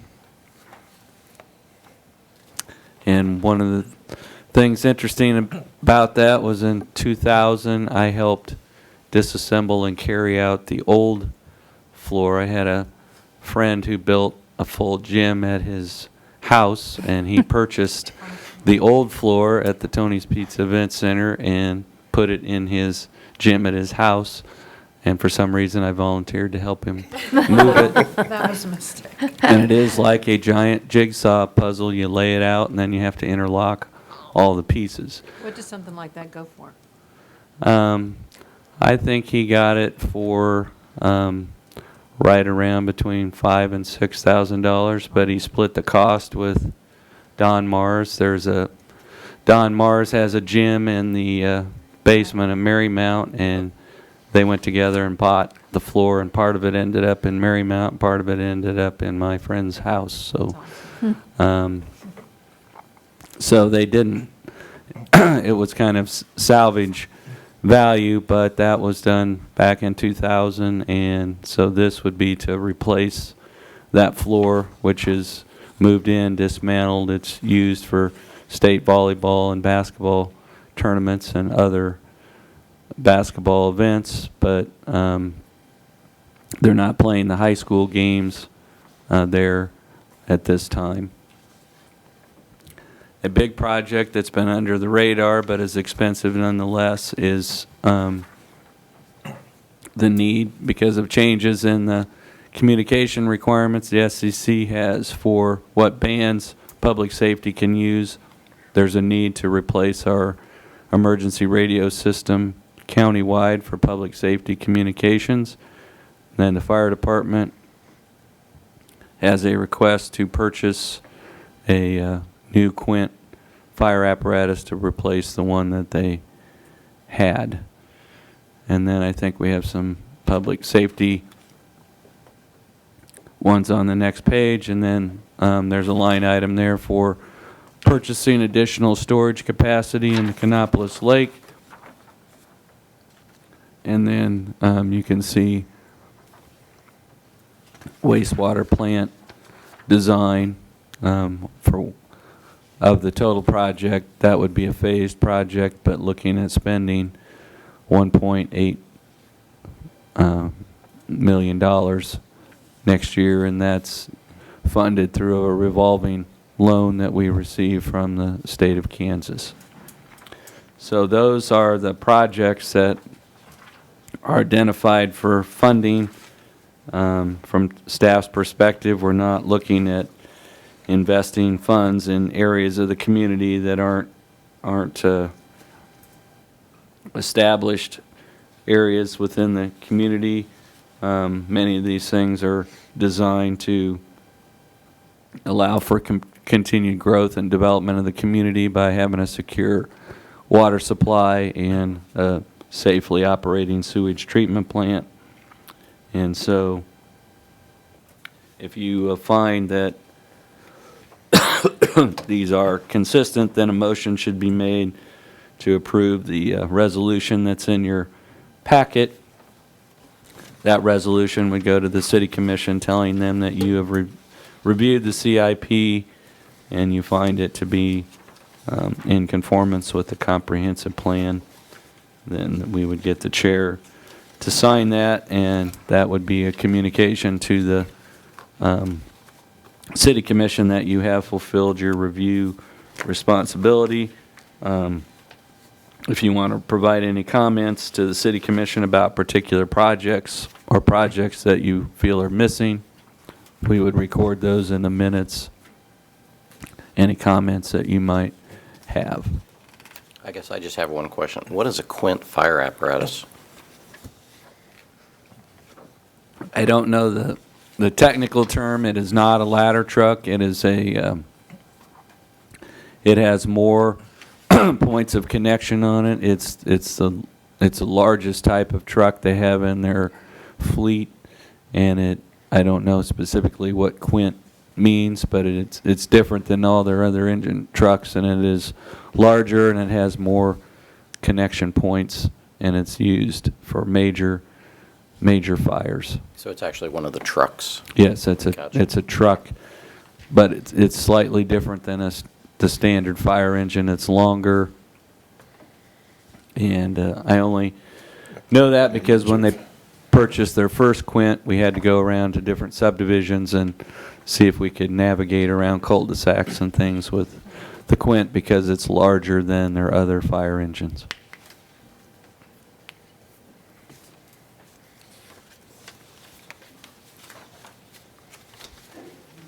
You ready for a motion? I just have a comment, and I'm not sure if this is the right time, but I just learned that Blue Cross Blue Shield has I wrote it down, Pathways to a Healthy Kansas grant available, and it's for $300,000, and it's for what they funded I think 24 other counties have been funded in the past several years, and it's things like trails. Well, they focus on, I kind of think, healthy eating and transportation. So it can be a crosswalk, it can be a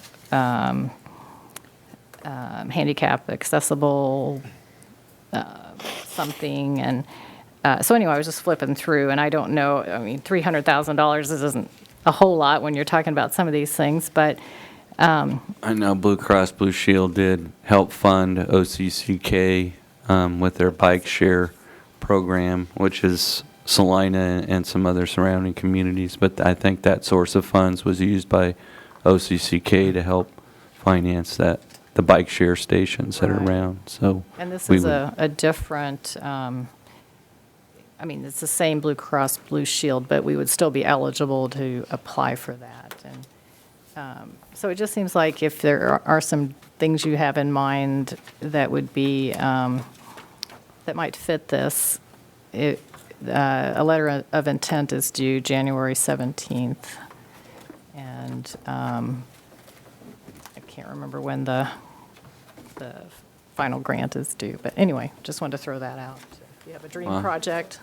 Yeah, we could stack that on top of our already KDOT grant. That would move us a lot closer on, or perhaps add us to more length to the trail that's planned over there between Ohio and the YMCA.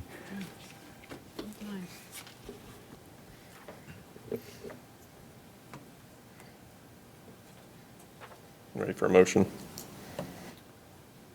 Yep.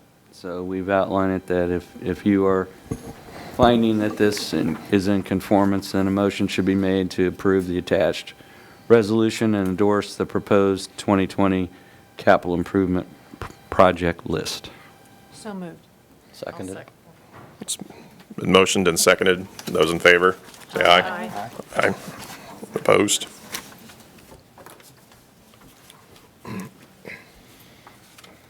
So I think I ran out of voice some time ago, but you may, between our item 3 and our other items, if it may be appropriate for the chair to take a brief stretch break or recess before we go talk about our one remaining item, if that's something that the commission desires. But you could certainly take a brief recess before we go to our next item.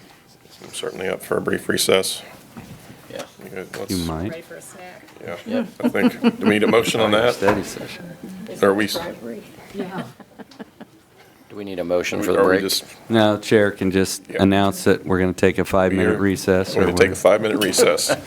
Thank you for that idea, because that's, So that would be returning at 6 PM. okay.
There you go.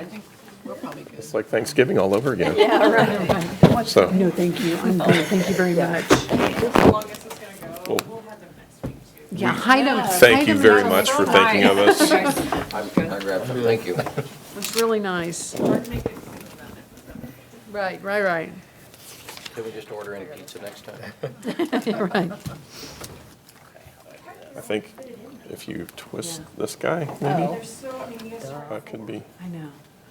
I mean, I've been in municipalities where it seems like at 6, so in those maybe, meetings that we know we go late. sorry, we were part of the way there. Yeah, oh, But nice. at 4, I mean, It's weird, you yeah. guys aren't hungry. Right. I had a big lunch, so there, that's how I made that work. Right? I know. Yeah, right, I get it. Makes sense. Do we need to wait for Dean? Okay. All right, I guess we're ready to go.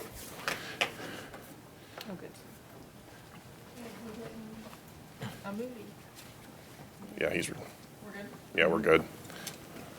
Okay, well, you are officially like my last board and commission that I am visiting in the last couple of weeks. Brad Anderson, Director of Arts and Humanities, and myself have been on a bit of a road show, visiting with different boards and commissions and talking with them about the new Downtown Arts and Entertainment Ordinance and how, this is all going to roll out and what direction we're going in. So, John's going to help me with slides.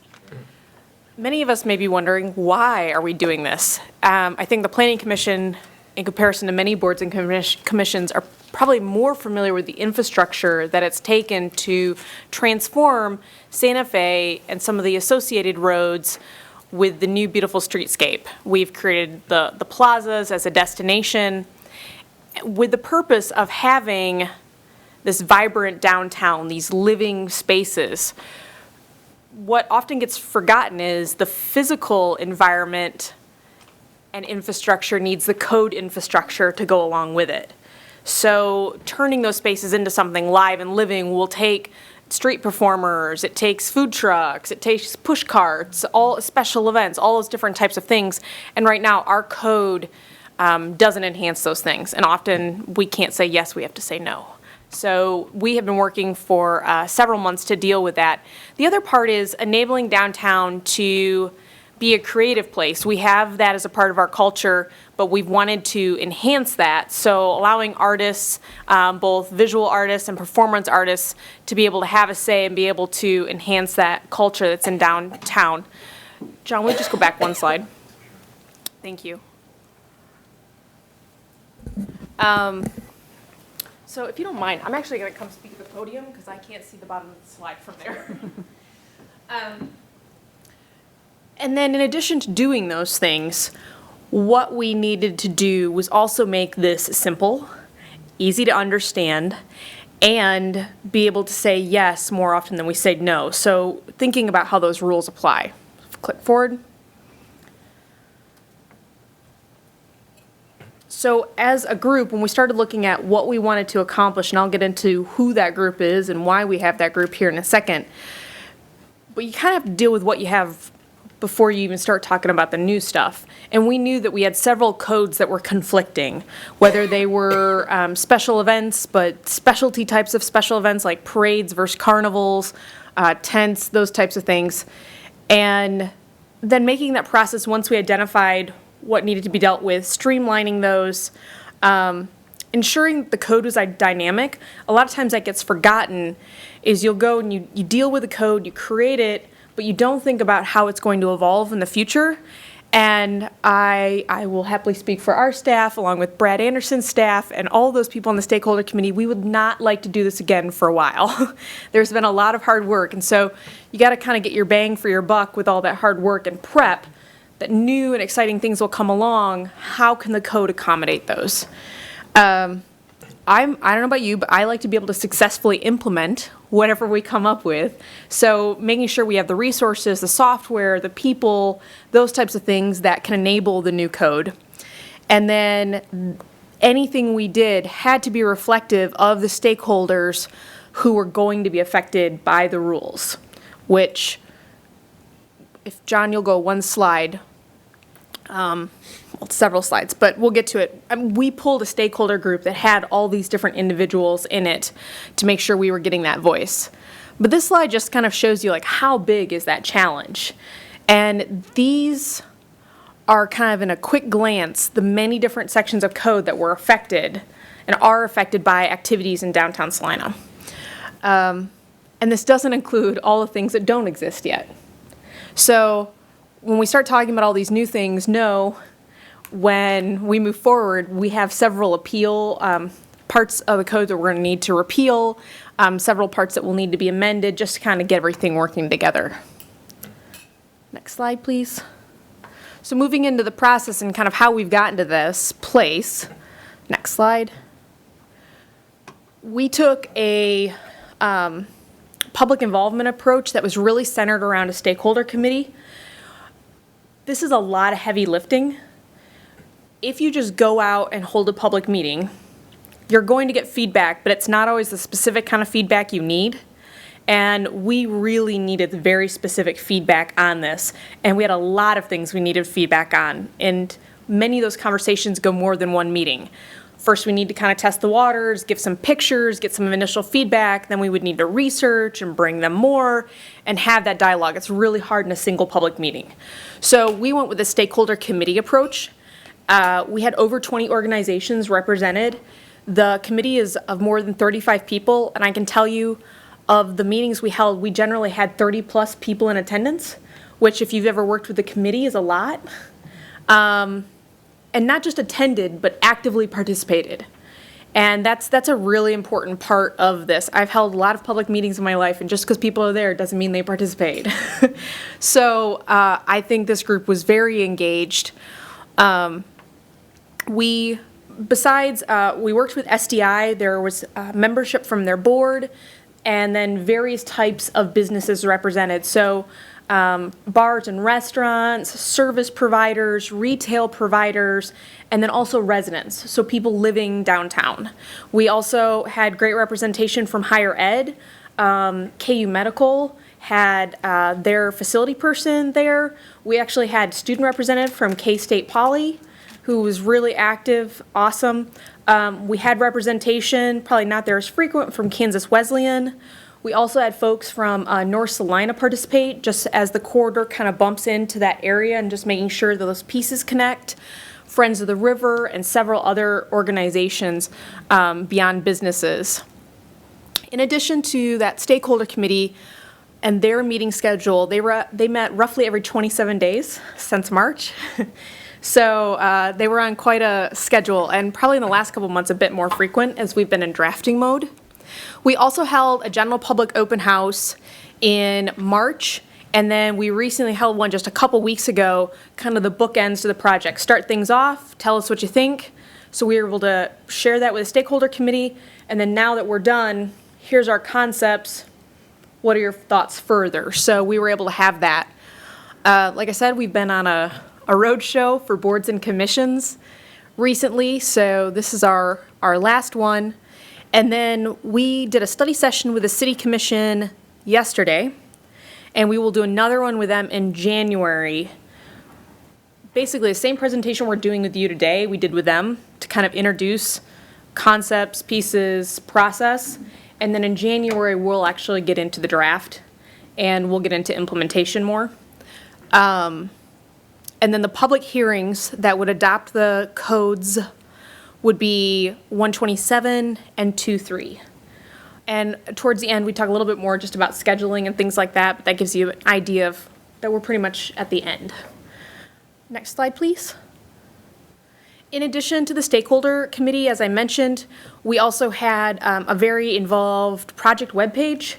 All of our meeting schedule was provided in advance. The subject materials that were the subjects discussed at those meetings were provided in advance, both to our stakeholder committee and to members of the public. All meetings of the stakeholder committee were advertised in the paper and made public. And we always had an opportunity for members of the public to speak at those meetings. Let's see. All of our meeting materials have been posted to the website, so let's say you're like, wow, Lauren, this is amazing, because everybody says that about this project, and you want to go to the project website and read everything that we've done. That is very possible. There are a lot of links on there, along with background material, and of course, contact information. This is just kind of a quick run-through of the different types of organizations that we had. Some other ones I wanted to highlight. Our performing arts facilities, like the Stiefel Theater, Community Theater, were a part of this. Visit Salina, of course, OCCK. We even involved the City County Building Authority, just because this is actually a programmable public space.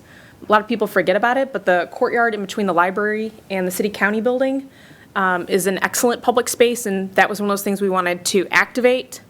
Bicycle groups and bicycle representatives, police department, chamber, EDO, a variety of different folks. Next slide. So, many months of hard work, lots of really interesting discussions. What does that look like? What will the product be? Kind of a can of worms. Yesterday when we met with the city commission, Mike Scragg said, what you're looking at is stuff that it often is looked at as too hard because there's so many of these pieces. And kind of the way that I explain it to people is kind of the big gear in all of this is the new arts and entertainment district. But you have to develop the other gears that go with it to get the whole machine to work. And so as we talk about some of these other changes, those are those gears and how they fit together. And that's really one of the things that make downtowns exciting, right? They have this really dynamic environment where space and uses all kind of intermix. And it's really, that gets reflected in code. You can't just make a district and not think about the other pieces because they have to be dynamic as well. So we're going to talk a little bit about what the district would look like, its boundaries, and the things that are in that. But I do want to give you a heads up that, for instance, the alcoholic beverage chapter 5, is getting amended. Mr. Is it Farley, I think, talking about Willie's Vape Shop, and Dean alluding to alcohol laws being really kind of convoluted, and this spring made things very difficult. We're kind of killing two birds with one stone, and we're going to update the code to deal with those new state changes, make things a little bit more clear for everyone else and for us. And in addition, we'll be adding a tool that we've never had before, and that's a common consumption area. Common consumption areas were created at the state level probably 2-3 years ago, I think. And that allows you to designate certain areas in which we can permit on a local level alcohol activities rather than having to maybe go to that state level.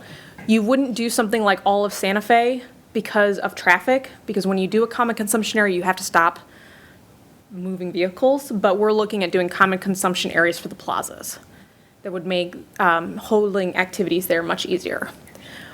Let's see. We talked about repealing and amending codes, and what I will identify, and it's kind of on one of the other slides, is Monday night, there was a little victory. Dean, after a great level of effort, got temporary sign regulations finally adopted, dealing with signs, banners, and other temporary signs in the right-of-way. And you guys also helped with that. Thank you. It's a lot of hard work, but actually it's very applicable to downtown. So many of the merchants have asked for a long time to have feather flags for First Friday that could go in the sidewalk, or being able to put flags on their buildings to identify that they're SDI members or chamber members or a variety of other things. Even talked about, as we have had in the past, like banners on light posts and things like that. They just haven't been possible. So the changes to the temporary sign code would allow downtown merchants to do that. They could go through the guidelines and the sign program and be able to do some of those things. So that's just kind of one piece of this. Like I said, in addition to the codes themselves, we have to look at, from a staff perspective, process and procedures. How do we administer these things? Support material that helps people understand the new codes. And even if they're not new anymore, if you've never seen them before, what does that all mean? Graphics, maps, things like that. And of course, a website. Where can we kind of funnel everybody so they can have a one-stop shop to be able to get through the material? So let's talk about the district itself, because this is kind of the meat and potatoes. It's usually what most people think when we talk about the district itself. So if you were to open the code, you would be looking at a purpose and intent, definitions, and establishment of the district, basic administrative kind of things, but important. And then you're going to see specific use standards.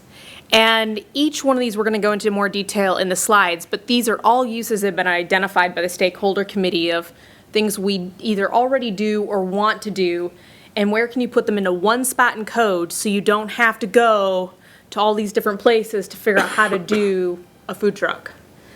So they'll be in one condensed spot. And then the application process and procedure is, again, all in one spot.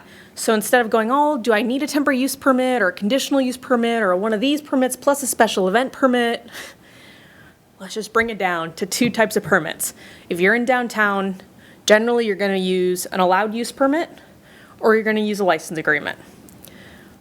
And our goal is to have you apply once for the year, almost like a contractor's license or things like that, where every time you want to pull your food truck into town, we do not want to have to do a permit. It's not helpful for you and it's not helpful for us. So the idea is get your permit, turn in your attachment material, recognize that you understand the rules, and then go play nice with the other kids in the sandbox. I mean, and that's kind of the analogy we've been using, because it's hard in downtown. I mean, uses have to interact, right? You only have so much sidewalk, you only have so much plaza. And then people, sometimes when we talk about violation enforcement and penalties, people look to that section of code and they're like, well, how are you trying to get at us? First of all, nobody likes to do violation enforcement and penalties. But the problem is if they're not there, there is no way to deal with those people who can't play nice in the sandbox. And so there has to be some kind of consequence if certain people cannot follow the rules. And that's important, again, because of all that interaction. It's what makes a lot of this work is everybody being respectful of space and use and things like that. So, next slide, please. Okay, well, one of these will probably look familiar, Sidewalk Dining, since we just did one for YaYa's. This code is going to stay very similar, but it's going to be moved into the new chapter. The other thing is, right now you may be familiar, like if I were Seraphim and I've got my little bistro tables and I want to take them in and out every day, right now they would have applied for a permit under, it's like temporary furniture, bike racks, and flower pots. And we figured we can make this a little easier, is if you're a dining establishment, you would do the allowed use permit for those temporary daily things. So Seraphim, dining establishment, bistro tables is an allowed use permit. Take your stuff in, day out. YaYa's, on the other hand, is a license agreement. They are permanently affixing railing to sidewalk. They are serving alcohol, which just kind of automatically triggers that. They are a license agreement because they're having that permanency. They're not they're not taking it in and out every day. One of the things that we're also tweaking on that is just the renewal process. It's really clumsy right now. Even if you get your license agreement for downtown dining, how and when exactly you need to renew is not very clear. So we will clarify that with the code amendment. Something new is the outdoor merchandise area. It's essentially the retail equivalent of outdoor dining. And that was kind of brought to our attention by merchants saying, hey, we love outdoor dining, but what about us? And right now, if you want to have a sidewalk sale, that's great, but it's a special event, and that's a special category, and they have to do all these other things. This essentially gives them all a bubble. Just like outdoor dining, they have to keep, a safe width for travel, 6 feet, but they can submit a really basic site plan that says, within my bubble, I can put a rack out with some really nice jackets, maybe a chair with a plant and a basket of socks, whatever. They also, within their bubble, can host an artist who is painting caricatures or maybe working on a water painting of the building across the street or a mime. I mean, whatever. But in their bubble, they can kind of activate that space. So that is new for merchandise areas. I learned a lot about First Amendment rights when it comes to sidewalk entertainment and performers. And this, especially in the last couple of months, has been really interesting with the group. And where we've ended up at is true blue buskers. And if you're not familiar with that term, that's an individual who often is singing, playing an instrument, for tips, just kind of on the side of the street.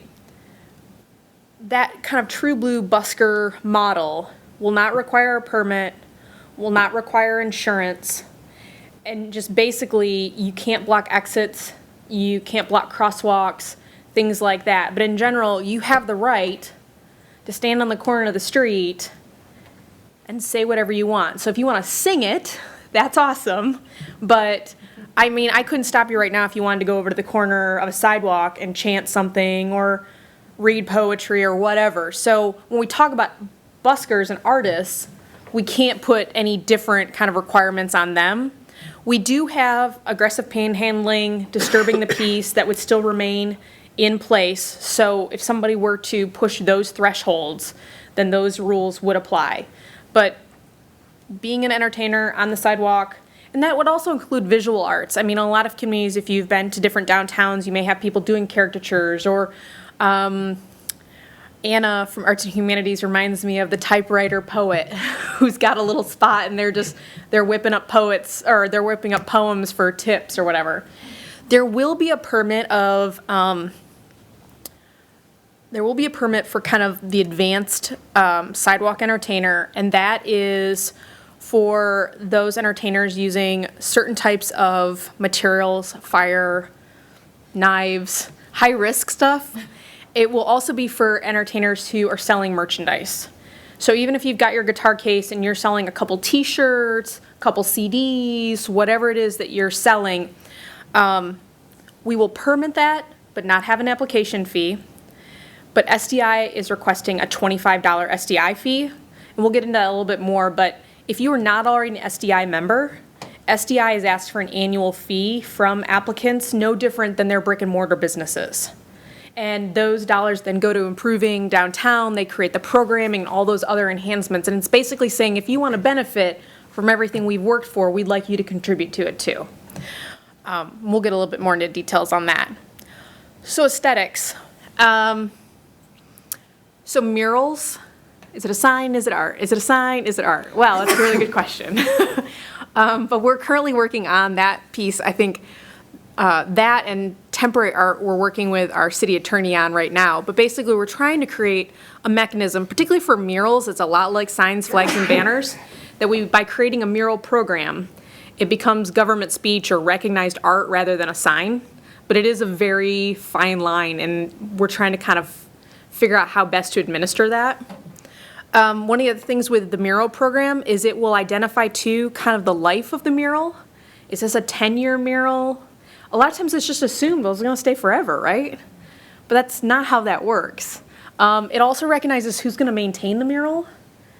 So there's just some things that we've never really addressed. And the mural program will be able to help us do that in kind of a more meaningful way. Temporary art is basically trying to create a mechanism for, things that are 7 days or less, and in approved certain areas, that art can be done in a pretty low permit-y kind of way. But things that are longer than that would need more of a permit. And then we get into things kind of like the mural of who cleans it all up when you're done, and what materials, and how is it installed, and things like that. But we're trying to find, one of the things we've talked about with the art community is, even though some of the rules may seem excessive, it's way better if we figure them out in advance than once they put the art up and we have to take it back down and then figure all of this out. So that's been a big part of the discussion for temporary art. Next slide, please. Food trucks. This one is one of the most visible, and it gets kind of the most attention, but it also had a lot of discussion with the stakeholder committee because it's almost in direct conflict with a brick and mortar business. So here, the business owners were saying, look, I'm paying taxes, I've got this building maintained, all these things, and then you can just come park this truck in front of my restaurant. How does that work? And we had food truck representatives on the committee. And so what was agreed to is we will be identifying like 2 parking spots by every plaza, so that one, we encourage those spaces to be activated because you've kind of got an attraction that's there. And it has that seating, and you're not in like a main thoroughfare, so you're not kind of clogging traffic. You're going to push those off to those areas. And those would be able to be reserved through Civic Rec, which is the same software that Parks and Rec uses to reserve ball diamonds, Friendship Center, that kind of thing.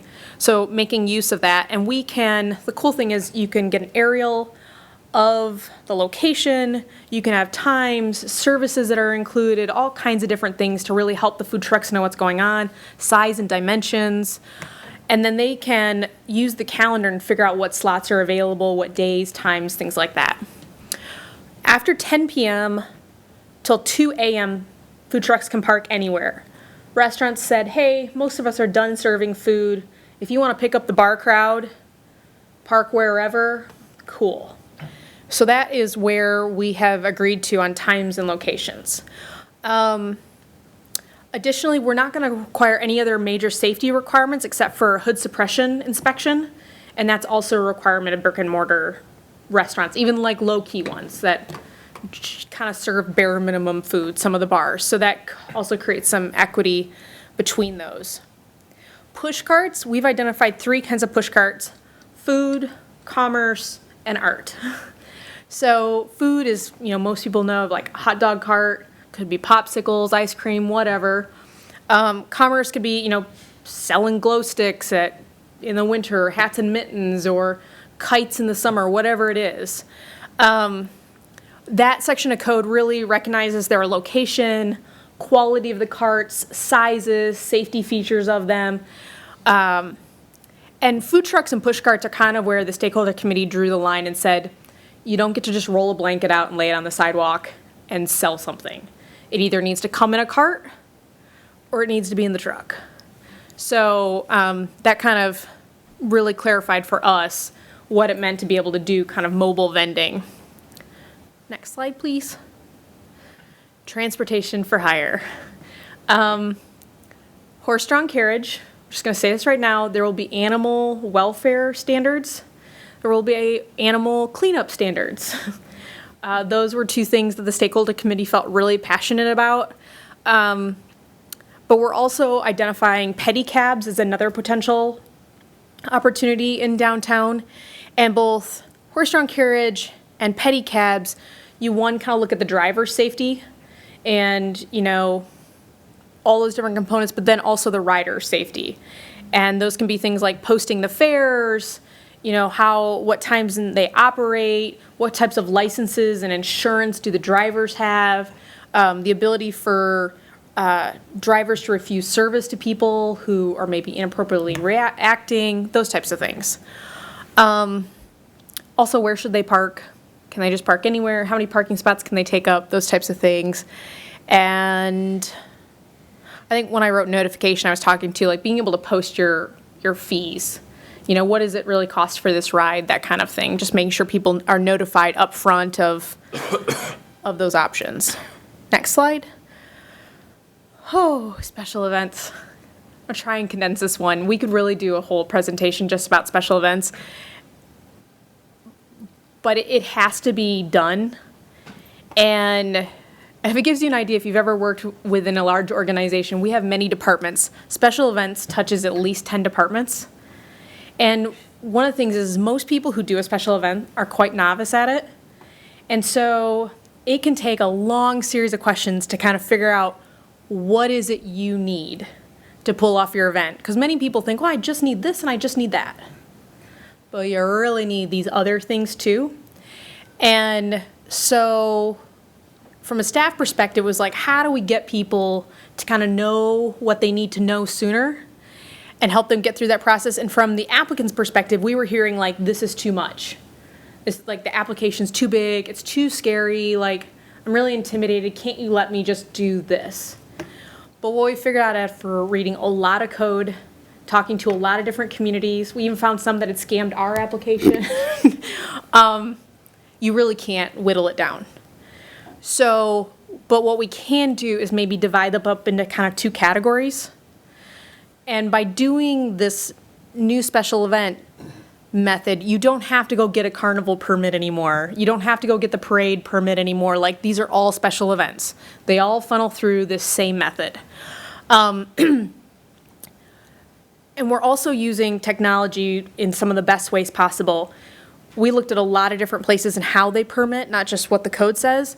And we kind of fell in love with Grand Rapids, Michigan. They do a lot of different events. They have a really nice resource guide. It's got like something like, I think like 18 different kind of topical areas that you can just click on their website. And it just brings you a whole bunch of information with great hyperlinks to, here's more information here and here, but it's kind of a one-stop shop that answers a lot of those big conceptual questions that most people don't think about when they do a special event. So it saves us probably maybe a couple phone calls and starts getting them thinking before they even get to the application.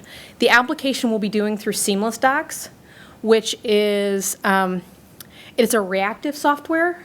So it's kind of like, some people think of it like a decision tree, but the applicant would never see it like that.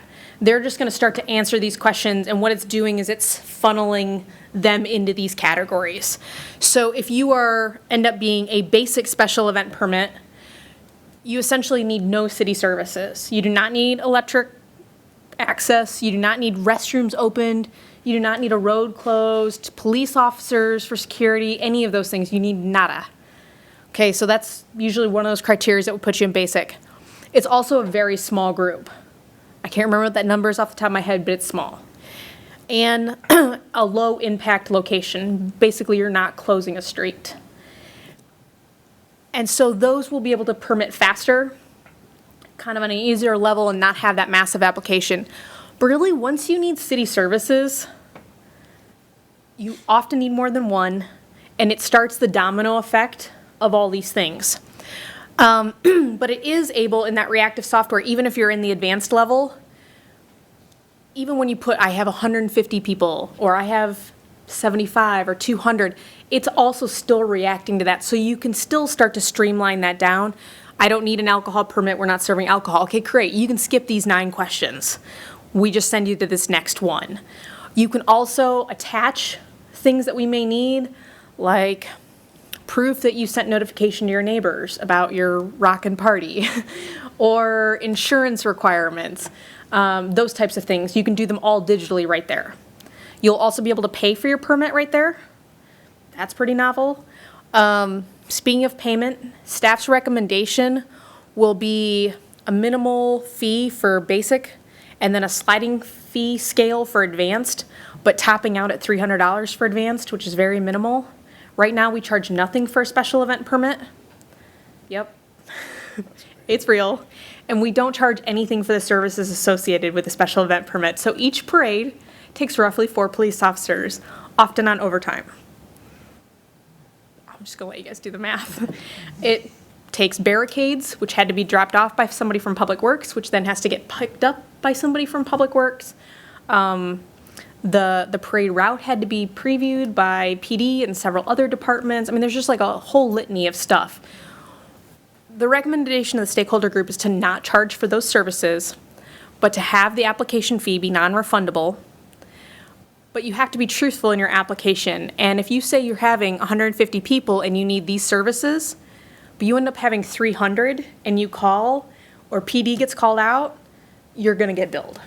That's our recommendation. Because, I mean, everybody's going kind of above and beyond to help you be successful, but if you can't pull that part together, and essentially everybody's got to scramble, that seems like the fair thing to do would be to charge for those services. So, and like I said, we're going to be billing those things online, or I'm sorry, reserving things online.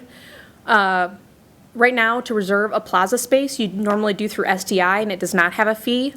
We've worked with SDI. They'll be able to preview and note the permits, but it'll all be in one spot. So you don't have to go to SDI, get your reservation, to come to the city, to apply. It's all in one foul swoop, and you'll do it through Civic Rec. Not charging for the plazas, but recommending a deposit. Now that all those improvements have been made, the cost of lighting, irrigation is pretty in the buku dollar category. That's in a technical term. And our one request is with the deposit is you just return it like you got it. And it's no different than we do with places like the Friendship Center. So we're recommending a deposit to reserve the plazas. We're also going to address block parties. So many of you have heard about those over the last couple of years, but just trying to kind of get into more kind of the reality of block parties, maybe some notification and how you can do that. Because in the last couple of years, it's become kind of rough. Just not really clear to people what they can and can't do. We've really talked about several of these things. Like I said, it's really, our goal is to have, which of the two types of permits or permissions do you need? You need either the allowed use permit or you need a license agreement. And that's really based on one's permanent, one's temporary. The nice thing is permits, I'm going to say I could approve, it's actually Dean, but we can do those at staff level where license agreements have to go to city commission. We talked about fees. SDI, I think I mentioned, would like a $100 fee for anybody who's not already an SDI member for the year. So like I said, you permit once for the year. At that time, let's say your food truck permit is $50. You're not an SDI member, it would be $150 because you're adding that fee. And then you wouldn't pay that again until that following year when you renewed that. Besides Seamless Docs, which we're using for special events, we're also using Llama. I'm sure you've heard about that. That's our online permitting software, our one-stop shop. We would move the majority of the permits that are not special events to Llama. That's really advantageous because once you've created a Llama profile, your basic information's in there. So each time you apply for something, it's going to kind of help self-populate that. And then when you go to do renewals, you've already got your application from last year in there. It makes it a lot easier to renew. From a staff perspective, Llama is geographically based. So we'll actually be able to look from a map perspective of how these activities are happening, where they're happening. If Public Works is out there and you see this event going, I mean, they have access to Llama. They can look and be like, oh, this is actually a legitimate special event. No need to call PD. It's also, the applications are a chance for us to remind people that they're in the Star Bond District and getting them to recognize they need to pay the increased sales tax. Because sometimes that gets lost, especially if you're a mobile vendor and infrequently, even the state saying even like buskers who are taking tips should be declaring those and dealing with that.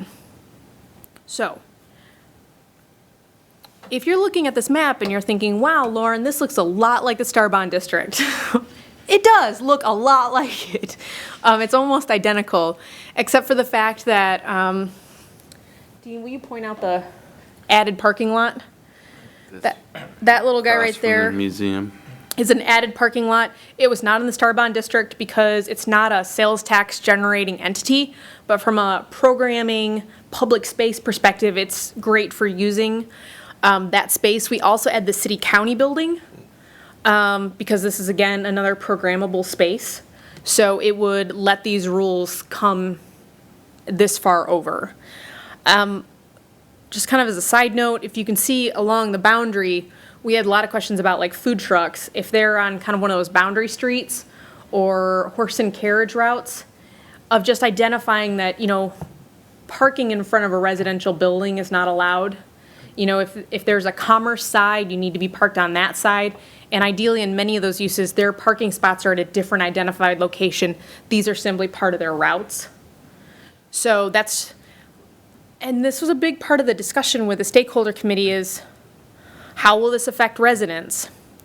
But also looking at this as being a resident in that downtown area, part of that is kind of the excitement of those activities as part of your life. So being mindful of residents, but also not completely sheltering them from everything. Next slide. As I mentioned, support materials. It's really important when you start talking about 50 feet away from an entrance. I think some people think they know what 50 feet looks like. You'd be surprised. So a graphic goes a long way for many of these things, and just kind of understanding. Spatial representation is a really underrated skill. There are a lot of people who just kind of don't get how all of that plays, especially when we talk about more than one distance. So we have those in almost all of the mobile vendors. You can't be a whole bunch of buskers kind of huddled together. They're generally supposed to be, I think it's like 25 feet apart. You can't have a push cart practically on top of a food truck. They need to have some spaces. So those things are considered in the code. Who doesn't love a good checklist? I know I do. So a lot of times we find we get complete applications when we provide checklists, so that would be an option of support materials. Next. So I talked a little bit about schedule. I talked a lot about a lot of things tonight, but there is a lot going on here. We have city staff is meeting for our internal kind of second go at the special events section of this. The resource guide is like 90% complete. And then I've gotten feedback both from the stakeholder committee and from staff. So I'm starting to put together the application. So we'll be going over that on the 19th and just verifying that we're all on the same page. And then we're also meeting with legal that same week to kind of talk about all of their comments on our drafts right now that they have. And finalizing those things, having some of that back and forth. And then from our stakeholder committee, everybody, I think we have like 3 or 4 per topic area, have signed up to be kind of our subject matter experts for those particular sections of code. So we're gonna have some back and forth with them once we have those drafts to be like, does everybody feel like this is what we said we were gonna do? Here's what legal says we can't do. Some of those things. I think it was a really interesting learning experience, even with all the months of everybody talking. Once we took their ideas and bullets and concepts and started turning them into laws, it was really interesting to kind of see people's perspective change and go, oh, so that's how we would say yes or no, or that's, so I think that process in the last couple of months, one of the reasons we moved our first and second reading dates out by a month or so was to give everybody more time to kind of process what the code looks like. So a good go at legal review, and then that end of December, beginning of January, being able to go back and forth with the subject matter experts, make sure that we really have gotten it down, because they've seen the first go at the draft and what we sent to legal, but this is kind of that more polished version and just making sure that everything's translated right into code. Like I said, we're doing a second study session on the 13th of January, and then we will be doing first and second reading 127 and 2-3. And meanwhile, all that's going on, we're getting the permits set up electronically in Llama and Seamless Docs. Support materials are getting drafted. Just a few things. So, last slide. And I always make this joke, if you have any questions or don't like this, you should call Brad Anderson. But it's been an awesome process. The stakeholder committee is super committed, and they were all in favor of adding a bit of extra time to the project. We were really trying to make a January 1 adoption date so that we could kind of go live, and with that whole 1 time per year permitting, you would get the full 12 months. But with all this work, you've got these great gears, just making sure they work is so important. And each of the stakeholders has provided us with some beta testing material. So each of them have wrote a couple scenarios as downtown kind of personalities of things that they would like to permit or would like to do, so that we can use those to kind of test everything out to make sure the pieces all really move together. So is a farmer's market one of those scenarios? I have really big dreams for that, but it's not an impossible thing. That, I think, has to kind of come from it's a grassroots kind of thing. If Right, like, let's say I wanted to apply for one and could talk the farmers into Yes. coming together. and call me, I know where I want to put it. Yeah, and I think I've already heard, yeah. And so I'm guessing it's the first, it wasn't the one that has to be approved by the city commission, right? Or would it be? I don't think so, because it's temporary. It's going to be there for a certain amount of time. This is a really good question, Barb, because I think we've thought about kind of one-time events, and the permit for special events would be set up to go for multiple days, like we talked about how it would apply to Smoky Hill River Festival. Right. Even though that's not in the downtown, but we use that as an example, like a multi-day festival, like could the permit handle that? But like a reoccurring, Like weekly or monthly, Yeah. has or that is been that a temporary addressed? use? So it would be similar to what we do currently when somebody wants to do a roadside stand or a farmer's market where they come before this board and there's a public hearing for a special use permit. And we already have that in our code for situations like that. We would need a location and an application, and then we would work with an applicant and they would come before this board. I mean, something just to kind of add that we've talked about is we still have tools like conditional use permits, temporary use permits, special use permits that can be used to kind of supplement things that don't fall perfectly into license agreements and special events. And you can kind of put yourself on a perpetual wheel if you try to make sure that those two things will always allow everything. You're really trying to grab the majority and only use those others for specialties. And I think that's a great example of reoccurring event. It may happen this year, but not next year. So using some of those different allowing type permits to do those makes sense. I think, I know when it's an open air market is what it falls under.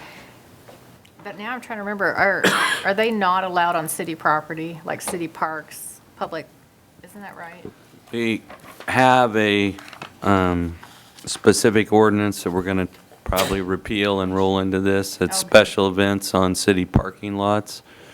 So we have the precedent of the Blue Barn Outdoor Market that the Planning Commission approved. It was not a recurring event, but it was a one-time open-air market that was at the parking lot at Walnut and 7th.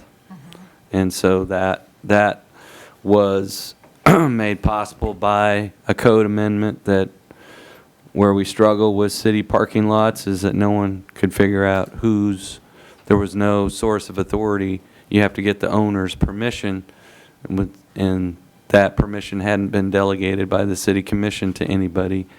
So if you wanted to set up a food truck or have a farmer's market or open air market, there wasn't any mechanism to get the owner's approval because the city commission hadn't designated or delegated who that would be. Who the owner is for the Yes, city. the city's owner, and Yeah. so who can, if you want to do something in front of Genesis Health Club, we know who that owner is, and you got to get their signature indicating that they've authorized you to use their parking lot. But when it's the city, we didn't have it specified who that authority was delegated to.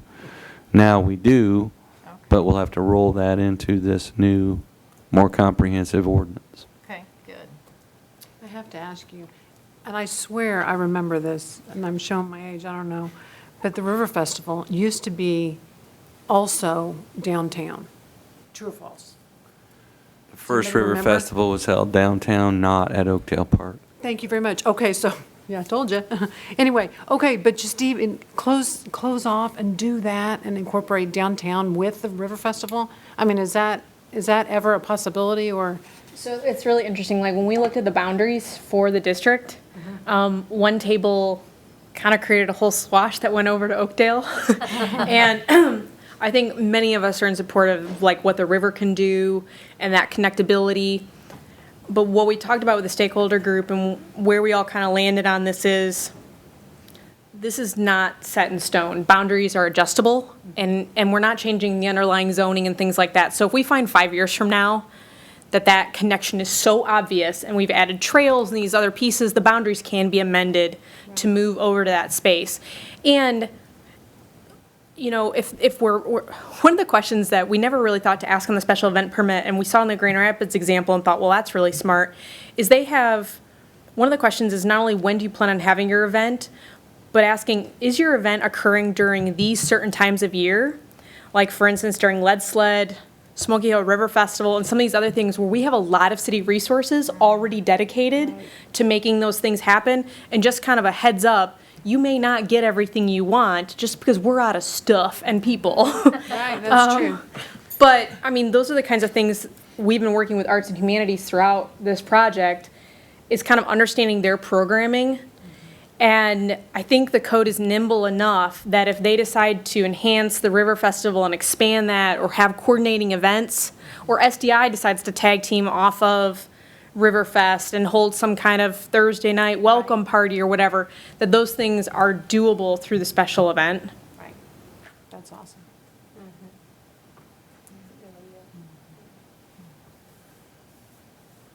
It was a lot of work. How long did all this take? I know, right. I mean, Yeah, it's a year? Is that what you?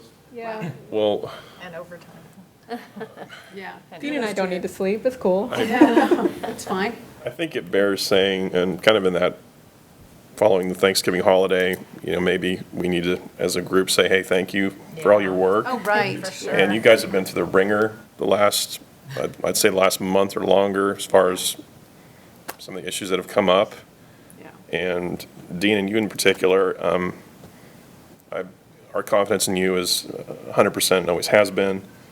So please understand that that is not changed or in flux at all. And Well, I think one fair, and the city manager made reference to that because he started work here about the same time, but he and I got invited to a meeting in 2005, and the city manager said, congratulations, you're part of the special events review team, and we're going to set up a special event review process, and we're also going to draft a special event ordinance. And that was set out in 2005, and nothing ever got done. It was too hard. Everyone was too busy. But once we had this and it was a roadmap and we had milestones and things that we were going to do, it's like, we're going to do this. We're going to do block party. We're going to do special event. We're going to do this. We're going to do that.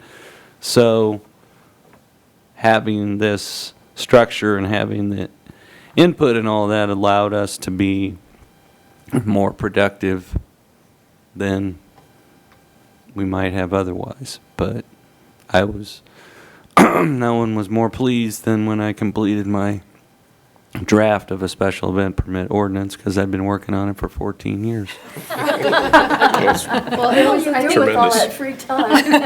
You can ask Crystal, like, I was kind of prepared for battle when we had all the departments in there, and I thought, I hope everybody shows up to this meeting, because nobody likes to talk about this topic, and I hope everybody, like, wants to have some conversations about how to make this work, and everyone's like, so cool, like, just what is it we need to do? And it was like, Right. clearly we are all ready for this change. So everybody's been super supportive about helping to fill out the resource document and getting that all out there, and really reflective about, you know, how to reserve stuff and how to make software work and the application. So that's, I mean, from an organization, everybody kind of on the same page, it's been a real benefit. And I think it just kind of says a lot about what the community's doing to try and make this an exciting and vibrating place. But we're ready for the administrative piece too, to help make that happen easier. Well, thank you. well, thank you. Yeah, that's. It's definitely a big team effort, and appreciative of Brad's team over Arts and Humanities too, so. Okay, ta-da. Congratulations.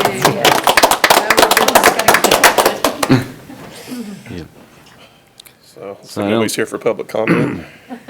See, we wore out our last visitor.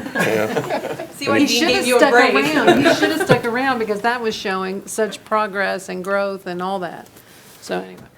So just before Greg or Barb leaves, I have some minutes and things that need your signature. There was a meeting that Barb chaired, so she's going to sign those minutes, and then I got a couple for Greg to sign before you escape. But otherwise, we don't have any further business for the rest of you. I make a motion to adjourn. Yeah, motion to adjourn. Second. It's been motioned and It'll be seconded. one Those in quick favor, say aye. Actually. Opposed? Thank you. Or you, after Oh, seeing my this goodness. agenda, It's coming. so I feel